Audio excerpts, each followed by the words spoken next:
சிவாய. ஓம் முருகா சரணம்.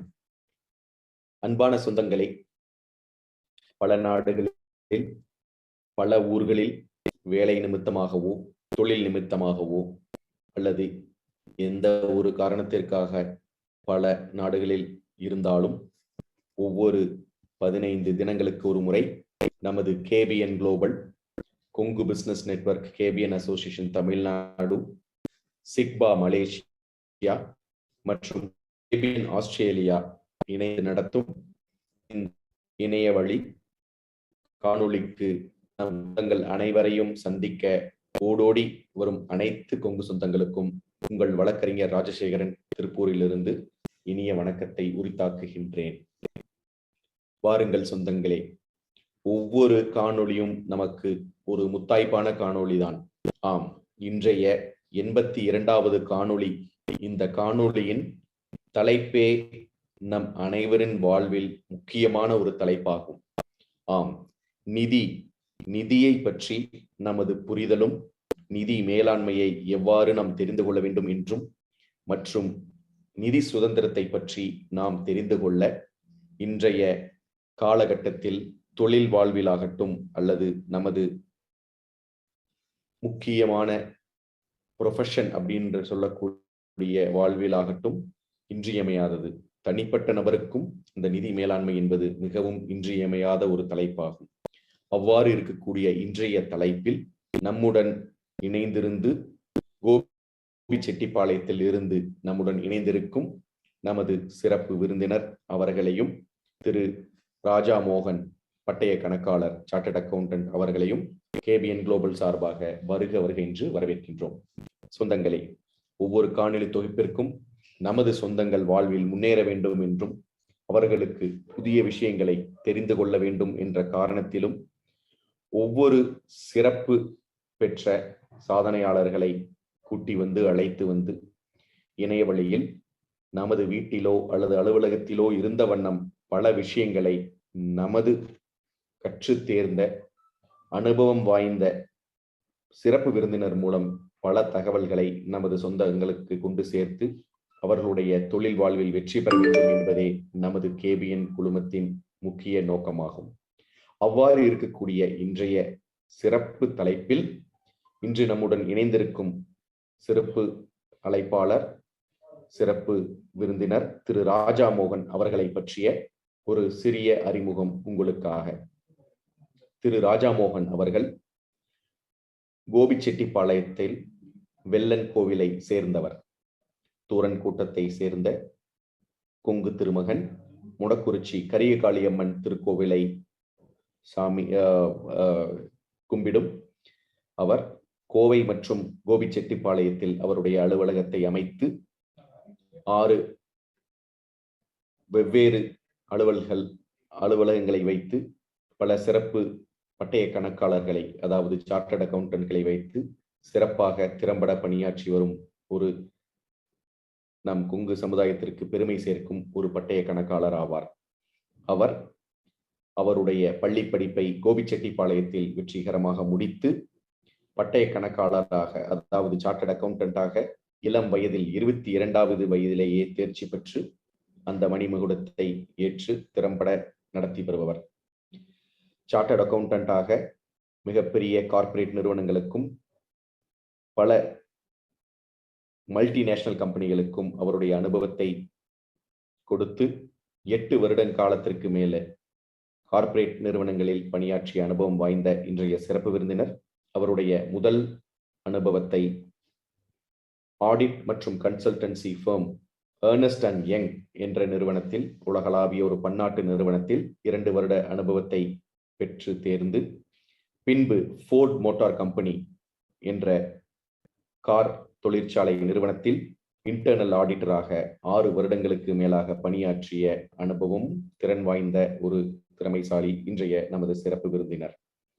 அது மட்டுமல்ல சொந்தங்களே, 2016வது வருடம் இன்றைய சிறப்பு விருந்தினர் மற்றும் அவருடைய நண்பருடன் சேர்ந்து RRPM Associates LLP chartered accountants என்ற நிறுவனத்தை உருவாக்கி இன்று அந்த பட்டய கணக்காளர் நிறுவனமானது 6 பட்டய கணக்காளர்களையும் பல அலுவல் பணியாளர்களையும் 80க்கு மேற்பட்ட அலுவல் பணியாளர்களையும் வைத்து 6 வெவ்வேறு இடங்களில் அவர்களுடைய அலுவலகத்தை அமைத்து தென்னிந்தியா முழுவதும் மிகப்பெரிய ஒரு பட்டய கணக்காளர் நிறுவனமாக வளர்ந்து வருகின்றார்கள் என்றால் அது எந்தவித ஐயமும் இல்லாத ஒரு விஷயமாகும். அவ்வாறு வளர்ந்து வரும் இன்றைய பட்டய கணக்காளர் நிறுவனத்தை சேர்ந்த இன்றைய சிறப்பு விருந்தினர் திரு ராஜா மோகன் அவர்கள் கோயம்புத்தூர் மற்றும் கோபிச்செட்டிப்பாளையத்தில் அவர்களுடைய பட்டய கணக்காளர் அலுவலகத்தை நடத்தி வருவது மட்டுமல்லாமல் பல கல்லூரி மாணவர்களுக்கும் பள்ளி மாணவர்களுக்கும் சார்ட்டர்ட் அக்கவுண்டன்சியில் எவ்வாறு வெற்றி பெறுவது என்ற ஒரு வகுப்பையும் நடத்தி வரும் ஒரு உன்னதமான மனிதர். பலருக்கு வழிகாட்டியாக இருக்கும் இவர் பொருளாதார வாழ்வில் பின்தங்கி இருக்கும் அண்டர் பிரிவிலேஜ்ட் காலேஜ் மற்றும் பள்ளி குழந்தைகளுக்கு, கல்லூரி மற்றும் பள்ளி குழந்தைகளுக்கு உதவும் மனப்பான்மை கொண்ட ஒரு உன்னதமான மனிதர். பல நிறுவனங்களில், பல தொழில் அமைப்புகளில், பல என்ஜிஓக்களில் அவருடைய பணி இன்றியமையாதது. கால்பந்து வீரராக இருக்கும், ஆக்டிவ் ஃபுட்பால் பிளேயராகவும் மற்றும் டென்னிஸ் பிளேயராகவும் இருக்கும் இன்றைய சிறப்பு விருந்தினர் விவசாயத்திலும், அதுவும் இயற்கை விவசாயத்தில், நஞ்சில்லாத இயற்கை விவசாயத்தில் மிகுந்த ஈடுபாடு கொண்டவர். காங்கேயம் நாட்டு பசுக்களுக்கு ஒரு காப்பாளராகவும் இருந்து அதை பராமரித்து வரும் இன்றைய சிறப்பு விருந்தினரை கேபிஎன் குளோபல் மற்றும் Kongu business KPN network association Tamil Nadu சார்பாகவும், சிக்பா மலேசியா மற்றும் கேபிஎன் ஆஸ்திரேலியா சார்பாக மீண்டும் ஒரு முறை வருக என்று வரவேற்று இன்றைய 82வது காணொளி தொகுப்பான நிதி, புரிதல், மேலாண்மை மற்றும் சுதந்திரம், அதாவது financial literacy management and freedom என்ற தலைப்பில் அவருடைய சிறப்புரையை நல்குமாறு அன்புடன் அழைக்கின்றோம். திரு ராஜசேகர் வழக்கறிஞர் அவர்களே, ராஜசேகர் மாமா அப்படின்னு நான் வந்து அன்போடு கூப்பிடக்கூடிய ஒரு நபர். எனக்கு தெரிஞ்சுங்க, இந்த மாதிரி ஒரு இன்ட்ரோடக்ஷன் என் லைஃப் டைம்ல இப்போதான் ஃபர்ஸ்ட் நான் வந்து கேட்குறேன். எனக்கே வந்து சம்டைம்ஸ் வந்து நானா அப்படின்னு கிள்ளி பார்க்குற அளவுக்கு நீங்க அருமையான ஒரு இன்ட்ரோடக்ஷன் கொடுத்துட்டீங்க. Thank you so much for an wonderful introduction. பொதுவாக இங்கிலீஷ்ல வந்து இன்ட்ரடியூஸ் பண்ணுவாங்க, இது இந்த நம்ம தமிழ்ல கேட்கறதுக்கு அவ்வளோ நல்லா இருக்கு. ரெண்டாவது, I should definitely appreciate the team. இங்க வந்து பாத்தீங்கன்னா நம்ம பழனி மாமா, ராஜசேகர் மாம்ஸ் அண்ட் தென் செலியன் மாம்ஸ், இவங்க எல்லாம் அந்த டீம். ஐ திங்க் இதுக்கு பின்னாடி வந்து நிறைய பேர் வேலை செஞ்சுட்டு இருக்கிறாங்கன்னு நினைக்கிறேன். அவங்களோட ஒர்க் வந்து எக்ஸ்ட்ராடினரியா இருக்கு. நம்ம எல்லாத்தையும் வந்து ஒரு ஞாயிற்றுக்கிழமை சாயந்தரம் 7 மணிக்கு ஒரு ஜூம் மீட்டிங்ல கிட்டத்தட்ட ஒரு 100-200 பேர்கிட்ட வந்து அட்டன் பண்ண வச்ச சக்சஸ்ஃபுல்லா வந்து கன்சிஸ்டண்டா 1 வருஷத்துக்கு 2 வருஷம் 3 வருஷமா வந்து அவங்க பண்ணிட்டு இருக்காங்க அப்படின்னா அது உண்மையிலுமே வந்து பாராட்டக்கூடிய ஒரு விஷயம். உங்களுக்கு I have a great regards for the entire team and I really appreciate the entire team behind this program. And most importantly, இந்த ஃபோரம்ல வந்து நிறைய பெரிய மனிதர்கள் வந்து பேசியிருக்கிறாங்க. இந்த ஒரு ஃபோரம்ல நானும் வந்து ஒரு ஸ்பெஷல் கெஸ்டா வந்து என்னை அழைச்சு என்ன பேச வச்சதுக்கு வந்து ரொம்ப நன்றி. I'm very grateful to the entire team of KBN Global. மற்றும் இன்னைக்கு இங்க கூடியிருக்கின்ற நமது கொங்கு சொந்தங்கள், மாமன்கள், மச்சான்கள், பங்காளிகள், உடன்பிறவா சகோதர சகோதரிகள் அனைவருக்கும் என்னுடைய இனிய மாலை வணக்கம். சிலர் வந்து வெளிநாட்டுல எல்லாம் இருக்கீங்க, உங்களுக்கு காலை வணக்கம், மதிய வணக்கம். ரெண்டாவது பாத்தீங்கன்னா, நம்ம ராஜசேகர் மாமா சொன்ன மாதிரிங்க, நான் வந்து ஸ்கூல்ல இருந்தே வந்து ரொம்ப விளையாட்டு தான் எனக்கு வந்து எப்பயுமே ப்ரையாரிட்டியா இருக்கும். படிப்பு வந்து எப்பயுமே வந்து ஸ்கூல் முடிக்க வரைக்கும் வந்து கொஞ்சம் சுமாராக தான் படிப்பேன். அப்புறம் ஒரு ஸ்டேஜ்ல வந்து ஆக்சுவலி நான் சயின்ஸ் ஸ்டூடெண்ட்டு, சயின்ஸ் படிச்சேங்க ஸ்கூல்ல. அதுக்கப்புறம் வந்து சிஏ பண்ணணும் அப்படின்ட்டு அப்பாவோட ஃப்ரெண்டு ஒருத்தர் சொல்லி நானும் வந்து சரி சென்னை போயிட்டு சிஏ வந்து ஜாயின் பண்ணேன். ஜாயின் பண்ண முன்னாடி வரைக்கும் தெரியல அதுல வந்து நிறைய ரூல்ஸ் எல்லாம் இருக்குன்ட்டு. ஒரு சப்ஜெக்ட்ல ஃபெயில் ஆனா மறுபடியும் எல்லாத்தையும் எழுதணுங்கிறாங்க. இது என்னடா புது கதையா இருக்கு அப்படின்ட்டு சரி ஒரு ஸ்டேஜ்ல வந்து விட்டுட்டு வந்துடலாமா அப்படிங்கிற அளவுக்குலாம் வந்து யோசிச்சுங்க. அப்புறம் சரி ஓகே, ஒரு விடாமுயற்சி, ஒரு 2 வாட்டி ட்ரை பண்ணி பார்க்கலாம். அப்புறம் வந்து ஒர்க் அவுட் ஆகலைன்னா வந்துடலான்ட்டு உள்ள போனோம். கொஞ்சம் கடின உழைப்பு, உண்மையை சொல்லணும்னா கடின உழைப்பு. ஏன்னா நம்ம கூட அங்க கிளாஸ் அட்டன் பண்றவங்க எல்லாமே நம்மளோட 4 மடங்கு 5 மடங்கு அதிகமா விஷயம் தெரிஞ்சவங்களா இருப்பாங்க. அவங்களோட வந்து நம்ம எப்படி வந்து கம்பீட் பண்றது அப்படிங்கிறதே அது ஒரு பியர் ப்ரெஷர். ஸோ கடின உழைப்பு போட்டு நம்ம வந்து பாஸ் பண்ணிட்டோம். அண்ட் தென் 2002ல இருந்து 2016 வரைக்கும் கிட்டத்தட்ட 15 இயர்ஸா வந்து சென்னையிலேயே வந்து வாழ்ந்த அனுபவம். எப்பயுமே வந்து நம்ம ஊர் பக்கம் வரணும் அப்படிங்கிற எண்ணம் எப்பயுமே இருந்துட்டு தான் இருந்துச்சு. இப்போ ஒரு ப்ராக்டிஸ் ஆரம்பிக்கணும்னு ஒரு ஆசையும் இருந்துட்டு தான் இருந்துச்சுங்க. ஸோ என்னோட ஃபர்ஸ்ட் எம்ப்ளாய்மெண்ட் இன்ட்ரோடக்ஷன்ல சொன்ன மாதிரி ஏர்ன்ஸ்ட் அண்ட் யங்ல ஜாயின் பண்ணேன். சரி சிஏ முடிச்சிட்டோம், இனி நம்ம தான் வந்து நம்மளுக்கு எல்லாம் தெரியும் அப்படிங்கிற மாதிரி ஒரு ஃபீலிங்ல உள்ள போனா அங்கதான் தெரியுது, இது வரைக்கும் நீ படிச்சது எல்லாத்தையும் வந்து அழிச்சிட்டு முதல்ல இருந்து எல்லாம் வந்து ஆரம்பிக்கணும். இங்க வேலை செய்யணும்னா நீங்க வந்து வேற லெவல்ல உங்க நாலேஜ் நீங்க வந்து இம்ப்ரூவ் பண்ணிக்கணும் அப்படிங்கிற மாதிரி ஒரு மெசேஜ் வந்து கிளியரா சொல்லிட்டாங்க. வித்தின் ஒரு 1 வீக்லயே எனக்கு தெரிஞ்சிருச்சு நம்ம வேலை எப்படி இருக்க போகுதுன்ட்டு. ஸோ என்னோட அண்டர்ஸ்டாண்டிங்ல தான் வந்து ஐ திங்க் என்னோட மேக்ஸிமம் லேர்னிங் இருந்துச்சு. By 23 I became chartered accountant. I join understanding. அதுக்கப்புறம் அங்க வந்து நிறைய இப்போ அண்டர்ஸ்டாண்டிங் அப்படிங்கிற கம்பெனி வந்து பாத்தீங்கன்னா it's one of the big 4 auditing company அப்படிம்பாங்க. ஒரு 4 ஆடிட் கம்பெனிஸ் தான் இருக்குதுங்க. இந்த 4 ஆடிட் கம்பெனிஸ் தான் உலகத்தில் இருக்கிற பெரிய பெரிய கார்பரேஷன்ஸ், பெரிய பெரிய கங்க்ளாமரேட்ஸ் எல்லாத்துக்குமே ஆடிட்டர்ஸா இருப்பாங்க.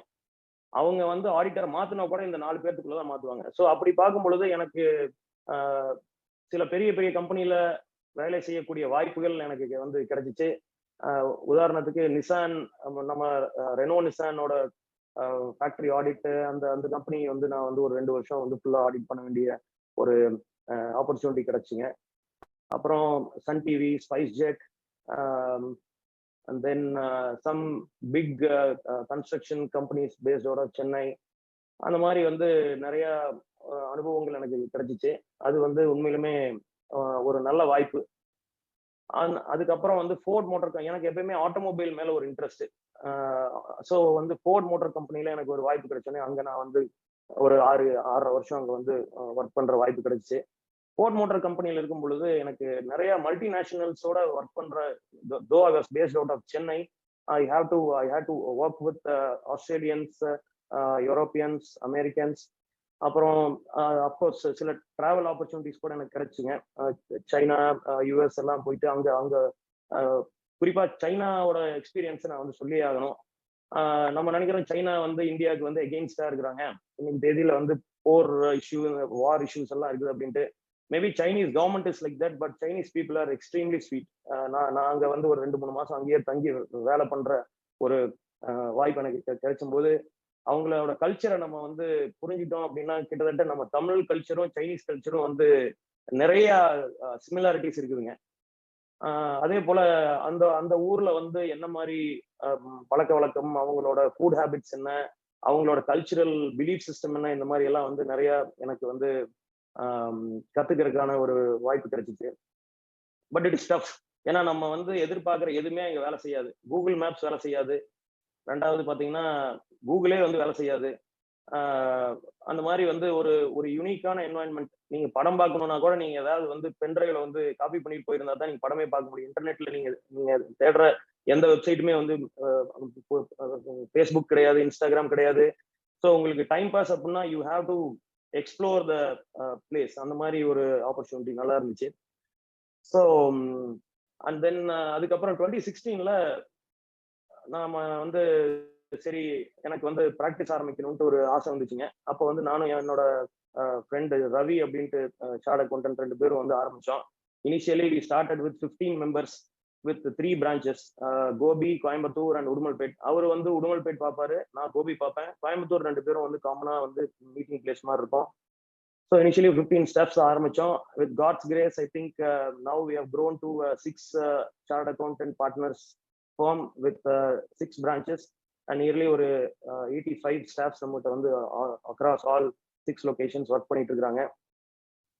ஸோ எல்லாமே வந்து நல்லா போய்கிட்டு இருக்கு. ஸோ இன்னைக்கு தலைப்பு என்ன அப்படின்னு கேட்டீங்கன்னா, உங்களுக்கு நம்ம ராஜசேகர் மேம் சொன்ன மாதிரி financial literacy, management and freedom. So financial literacy எதுக்கு வேணும்?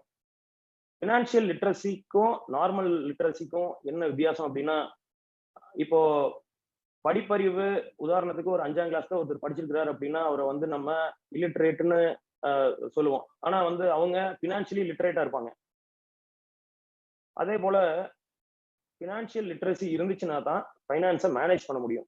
ஃபர்ஸ்ட் வந்து ஏபிசிடி தெரிஞ்சா தானே நம்ம வந்து ஒரு சென்டென்ஸை வந்து எழுத முடியும், ஒரு வேர்டு எழுத முடியும், அதுக்கப்புறம் அதை வச்சு ஒரு சென்டென்ஸை ஃபார்ம் பண்ண முடியும். கரெக்ட்டுங்களா? ஸோ அதே மாதிரி நம்ம பினான்சியல் லிட்ரஸி இருந்துச்சுன்னா தான் பினான்சியல் மேனேஜ்மெண்ட்டை எஃபெக்டிவா பண்ண முடியும். பினான்சியல் மேனேஜ்மெண்ட்டை எஃபெக்டிவா பண்ணாதான் நம்ம வந்து பினான்சியல் ஃப்ரீடம் நம்மளுக்கு கிடைக்கும். பினான்சியல் ஃப்ரீடம்னா என்ன அப்படின்னு கேட்டீங்கன்னா, வாரன் பஃபட்டோட ஒரு முக்கியமான கோட் நான் வந்து இங்க சொல்லணும்னு ஆசைப்படுறேன். So the investments you have mat in your business or elsewhere should generate money even while you are sleeping. அதாவது என்ன சொல்றாருன்னா, நீங்க இன்வெஸ்ட் பண்ண பணம் நீங்க தூங்கும் போது கூட பணம் சம்பாரிச்சுட்டு இருக்கணும், ரிட்டர்ன்ஸ் கொடுத்துக்கிட்டு இருக்கணும். அதுதான் வந்து உண்மையான பினான்சியல் ஃப்ரீடம்ங்கிறாங்க.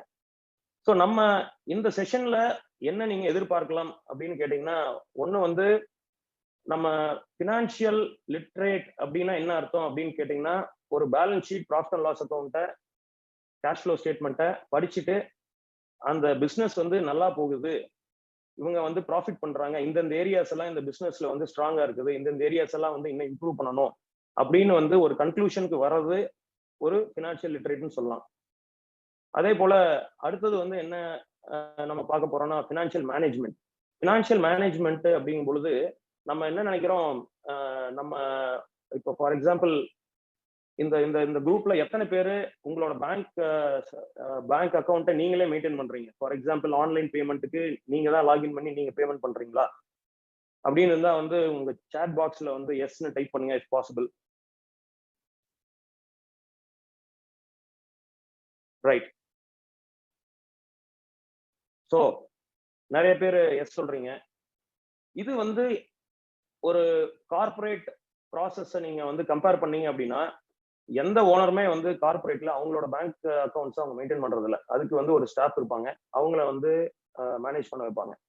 காரணம் என்னன்னு கேட்டீங்கன்னா, இது வந்து கார்பரேட்டை பொறுத்த வரைக்கும் ஒரு நான் வேல்யூ ஆடட் ஆக்டிவிட்டி. ரைட். இப்போ இந்த பேங்க் இந்த பர்சனுக்கு இவ்வளவு பேமெண்ட் பண்ணுங்க, இந்த பர்சனுக்கு இவ்வளவு பேமெண்ட் பண்ணுங்க, 5ஆம் தேதி ஆச்சுன்னா சேலரி போடுங்க, அதே மாதிரி 15th வந்துச்சா சரி ஒரு லோன் டியூ இருக்குது அதை நீங்க பேமெண்ட் பண்ணுங்க அப்படின்ட்டு நீங்க இன்ஸ்ட்ரக்ஷன் மட்டும் கொடுத்தா போதும், உங்களோட ஸ்டாஃப் ஐடியலி அதை செய்யணும். ஸோ இது வந்து ஒரு விதமான பினான்சியல் மேனேஜ்மெண்ட். ஸோ இந்த மாதிரி சில விஷயங்கள் எல்லாம் நம்ம பார்க்க போறோம். ரெண்டாவது, ஃபர்ஸ்ட் வந்து பினான்சியலா வந்து லிட்ரேட் ஆகிறது எப்படின்னு நம்ம பார்க்க போறோம். So balance sheet, profit and loss account, cash flow ஸ்டேட்மெண்ட்டை உங்களால படிக்க முடியும். At the end of the session at least என்னால முடிஞ்ச அளவுக்கு உங்களை ஒரு பேலன்ஸ் ஷீட், ஃபினான்ஷியல் ஸ்டேட்மெண்ட்ஸை படிக்கிற அளவுக்கு என்னால எக்ஸ்பிளைன் பண்ண முடியும்னு எனக்கு ஒரு கான்ஃபிடன்ஸ் இருக்குது. ரெண்டாவது, பினான்சியல் மேனேஜ்மெண்ட்டை எப்படி நம்ம எஃபெக்டிவா பண்றது, ஃபைனான்ஸ் எப்படி எஃபெக்டிவா மேனேஜ் பண்றது அப்படின்னு பார்க்க போறோம். மூணாவது, இன்வெஸ்ட்மெண்ட்ஸ். இப்போ நீங்க ஒரு பிசினஸ் பண்ணிட்டு இருப்பீங்க, அந்த பிசினஸ் வந்து பாத்தீங்கன்னா நீங்க டைவர்சிஃபை பண்ணாம ஒரே பிசினஸ் பண்ணிட்டு இருக்கலாம். ஸோ எந்தெந்த ஏரியால நீங்க வந்து பிசினஸை டைவர்சிஃபை பண்ணணும், எந்த அளவுக்கு நீங்க வந்து அந்த டைவர்சிஃபிகேஷன் இருக்கணும். ரெண்டாவது, எந்தெந்த மாதிரி பிசினஸ்ல நீங்க உதாரணத்துக்கு ஒரு பிசினஸ்ல இன்வெஸ்ட் பண்ணணும்னு முடிவு பண்ணிட்டீங்க, அது இன்னொருத்தர் பிசினஸ் பண்ணிட்டு இருக்காரு, அவர் வந்து நீங்க வந்து இன்வெஸ்ட்மெண்ட் பார்ட்னரா வந்து உள்ள போகணும்ட்டு நீங்க முடிவு பண்ணிட்டீங்க அப்படின்னா, எப்படி அந்த பிசினஸை நம்ம வந்து அசஸ் பண்றது, இந்த பிசினஸ் வந்து நல்ல பிசினஸா, இதுல இன்வெஸ்ட் பண்ணலாமா வேண்டாமா அப்படின்ட்டு எப்படி நம்ம அசஸ் பண்றது அப்படிங்கிறதுக்கு வந்து சில டூல்ஸ் எல்லாம் இருக்குதுங்க. அந்த மாதிரி டூல்ஸை பத்தியும் பார்க்கலாம். ஸோ பேசிக்கலி வந்து 3 திங்ஸ். ஒன்னு, பினான்சியல் லிட்ரஸி பத்தி படிக்க போறோம். Balance sheet, P&L, cash flow ஸ்டேட்மெண்ட்னா என்ன, அது எப்படி படிக்கிறது. ரெண்டாவது, ஃபினான்ஸ் எப்படி மேனேஜ் பண்றது எஃபெக்டிவா. மூணாவது, இன்வெஸ்ட்மெண்ட்ஸ் பண்ணும் பொழுது எந்த மாதிரி வந்து நம்ம பிசினஸ் அனாலிசிஸ் பண்றது, அதுக்கு வந்து என்னென்ன டூல்ஸ் இருக்குது, என்ன மாதிரி ஆஸ்பெக்ட்லாம் பார்க்கணும் அப்படின்னு நம்ம பார்க்க போறோம். ஸோ உங்களுக்கு எத்தனை பேருக்கு நம்ம இப்போ பார்ட்டிசிபென்ட்ஸ்ல எவ்வளவு பேருக்கு வந்து ஒரு balance sheet, profit and loss account, cash flow ஸ்டேட்மெண்ட்டை கொடுத்தா நீங்க அதை படிச்சு புரிஞ்சுக்குவீங்க? Please can you put yes. உங்களால படிச்சு புரிஞ்சுக்க முடியும் அப்படின்ட்டு நீங்க வந்து நினைச்சீங்கன்னா எஸ்ன்னு டைப் பண்ணுங்க. Excellent, lot of SS.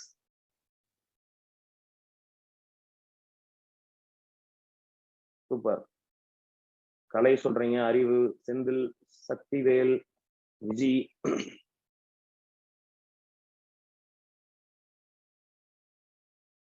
Okay, so நிறைய பேர்னால புரிஞ்சுக்க முடியுது. பட் ஆனா ஒரு சர்வே என்ன சொல்லுதுனாங்க, இந்தியால ஒன்லி 24% ஆஃப் த பாப்புலேஷனுக்கு தான் ஃபைனான்சியல் லிட்ரஸி இருக்குது அப்படின்னு ஒரு சர்வே சொல்லுதுங்க. எவ்வளவுங்க? ஒன்லி 24%.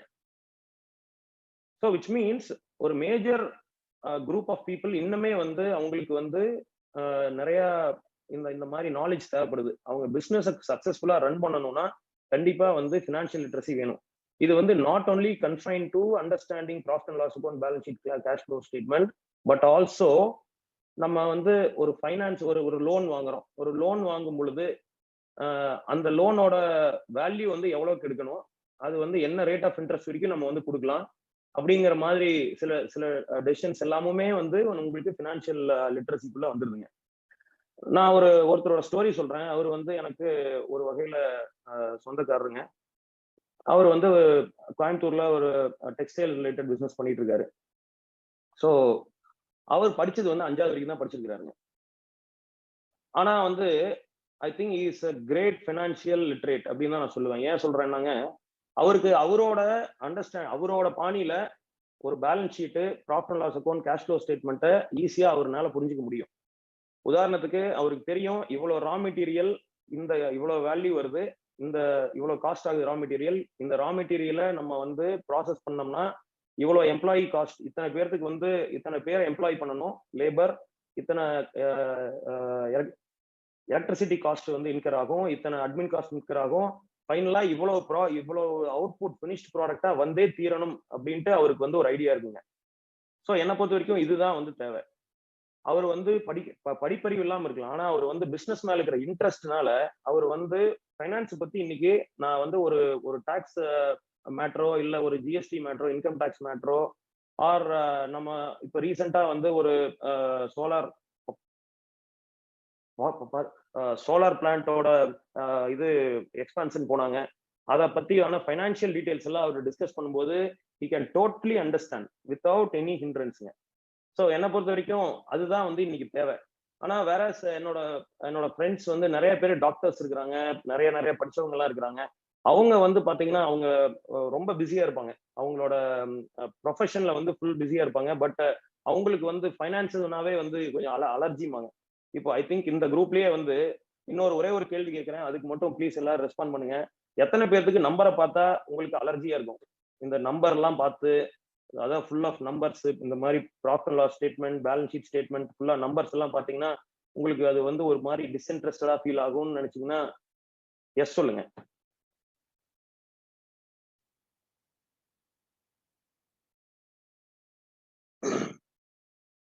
ஓகே, சில எஸ், சில no.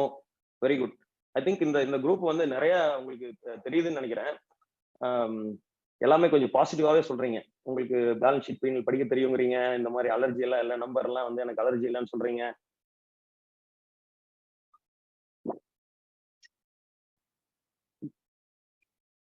So let us get into some statistics.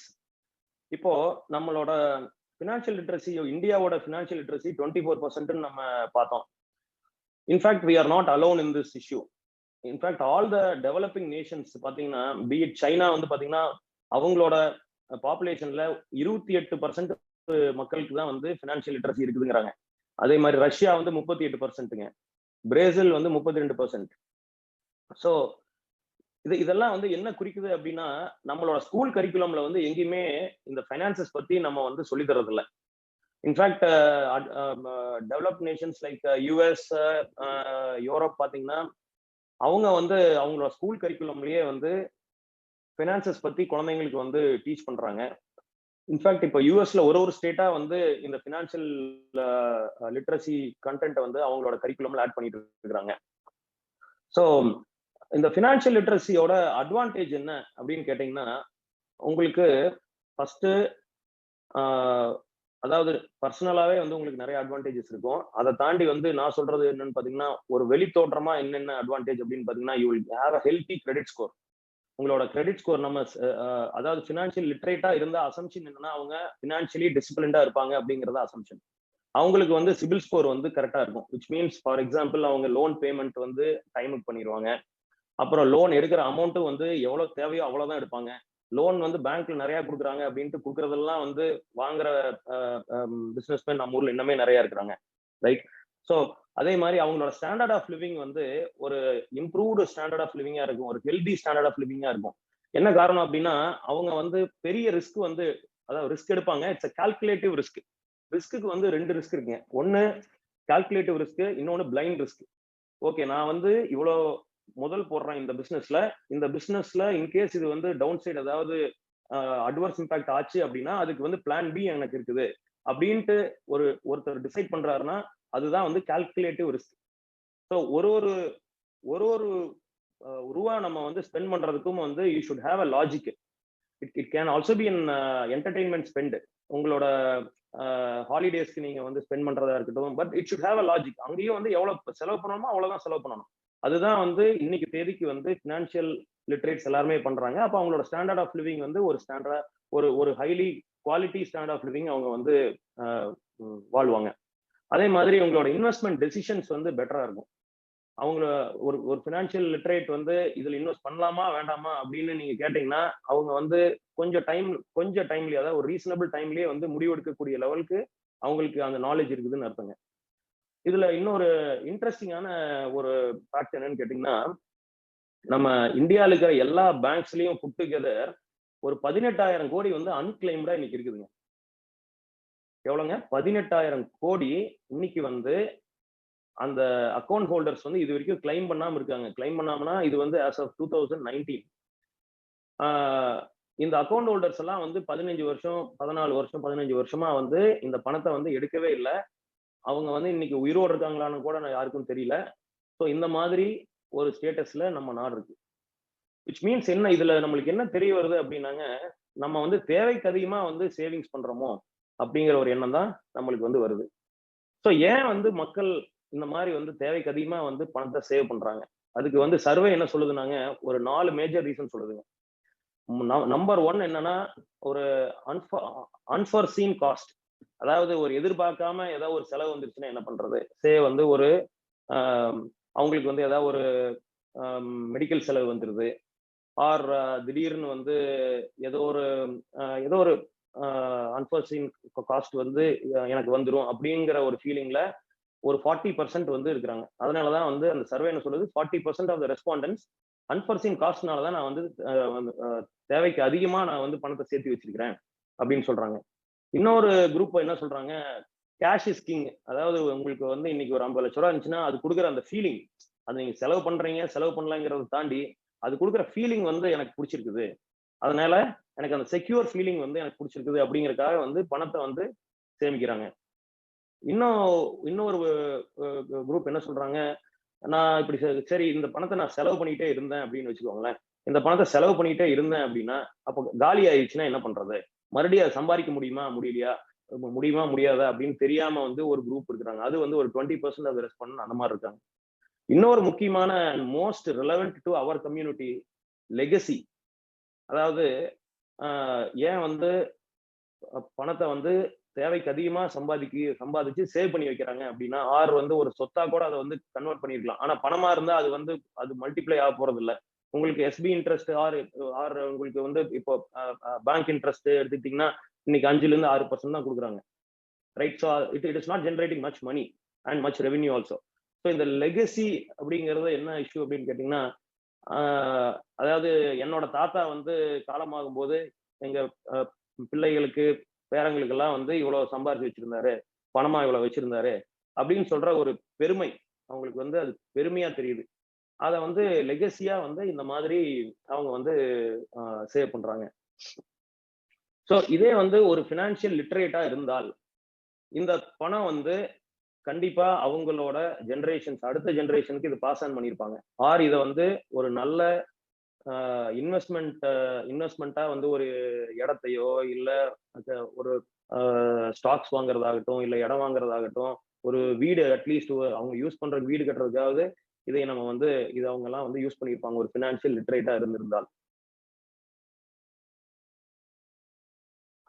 சரிங்க. இப்போ வந்து let us get into financial statements. Financial ஸ்டேட்மெண்ட்ஸ்ல நம்ம வந்து ஃபினான்ஷியல் ஸ்டேட்மெண்ட்ஸ்னா என்ன அப்படின்னு கேட்டிங்கன்னா, அடிப்படையா வந்து 3 திங்ஸ்ங்க. There are lot of other information. அடிப்படையா 3 திங்ஸ். ஒன்னு பேலன்ஸ் ஷீட், இன்னொன்னு ப்ராஃபிட் அண்ட் லாஸ் அக்கௌண்ட், இன்னொன்னு கேஷ் ஃப்ளோ ஸ்டேட்மெண்ட். ஸோ எவ்வளவு பேருக்கு இங்க ப்ராஃபிட்டுக்கும் கேஷ் ஃப்ளோக்கும் டிஃபரன்ஸ் என்னன்னு தெரியுங்களா? ப்ராஃபிட்டுக்கும் கேஷ் ஃப்ளோக்கும் டிஃபரன்ஸ் தெரியும்னா எஸ்ன்னு உங்க சாட் பாக்ஸ்ல டைப் பண்ணுங்க.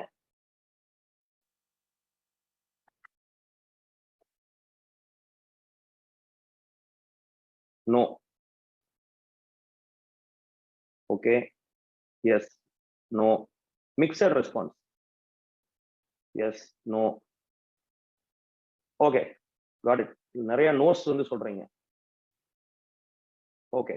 ஸோ இன்னைக்கு வந்து உங்களுக்கு இன்னொரு 10 நிமிஷத்துல you will know what is the difference between profit and cash flow. So I am going to share my screen now.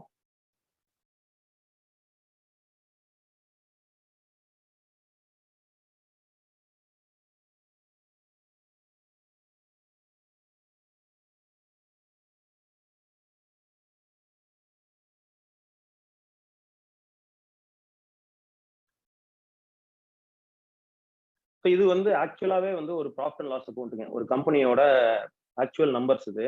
So அதுல இருந்து நான் வந்து உங்களுக்கு எக்ஸ்பிளைன் பண்ண போறேன். இது என்னது? Profit and loss statement. Profit and loss அக்கௌண்ட்ல இதுல உள்ள வந்து நிறைய இருக்குது, நம்பர்ஸ் எல்லாம் இருக்குது. இது எல்லாத்தையும் மறந்துருங்க. நீங்க பார்க்க வேண்டிய 4 ஐட்டமை நான் வந்து ஹைலைட் பண்ணி வச்சிருக்கிறேன். ஸோ ப்ராஃபிட் அண்ட் லாஸ் அக்கௌண்ட்ல ரெவென்யூ இருக்கும், ரைட்? ஸோ நான் ஹைலைட் பண்றேன் பாருங்க. ரெவென்யூ. ராஜ்சேகர் மாமா, நம்ம ஸ்கிரீன் வந்து விசிபிளா இருக்குங்களா? Please confirm.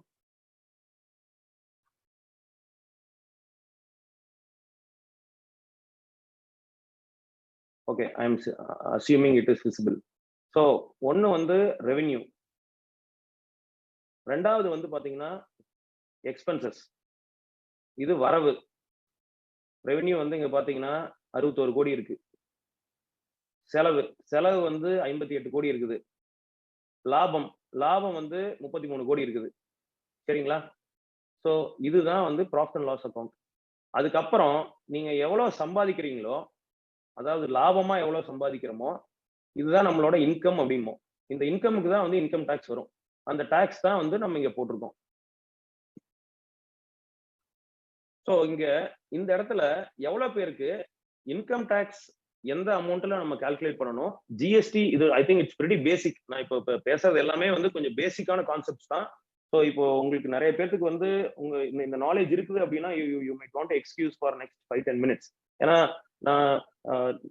நான் வந்து இப்போ நிறைய பேருக்கு இன்டராக்ட் பண்ண வரைக்கும் வந்து நிறைய பேருக்கு இந்த பேசிக் கான்செப்டே அவங்களுக்கு தெரியாம இருக்குது. ஸோ இந்த செஷன்ல இது வந்து ஒரு ஷார்ட் பீரியட் ஆஃப் டைம் நம்ம கவர் பண்ண போறோம். ஸோ எத்தனை பேருக்கு, again I am asking this question, please say yes. எத்தனை பேருக்கு ஜிஎஸ்டி எந்த வேல்யூல கம்ப்யூட் பண்ணணும், இன்கம் டாக்ஸ் எந்த வேல்யூல கம்ப்யூட் பண்ணணும் அப்படின்னு தெரியுங்களா? தெரிஞ்சிச்சுன்னா எஸ் சொல்லுங்க, தெரியாதுன்னா நோ சொல்லுங்க.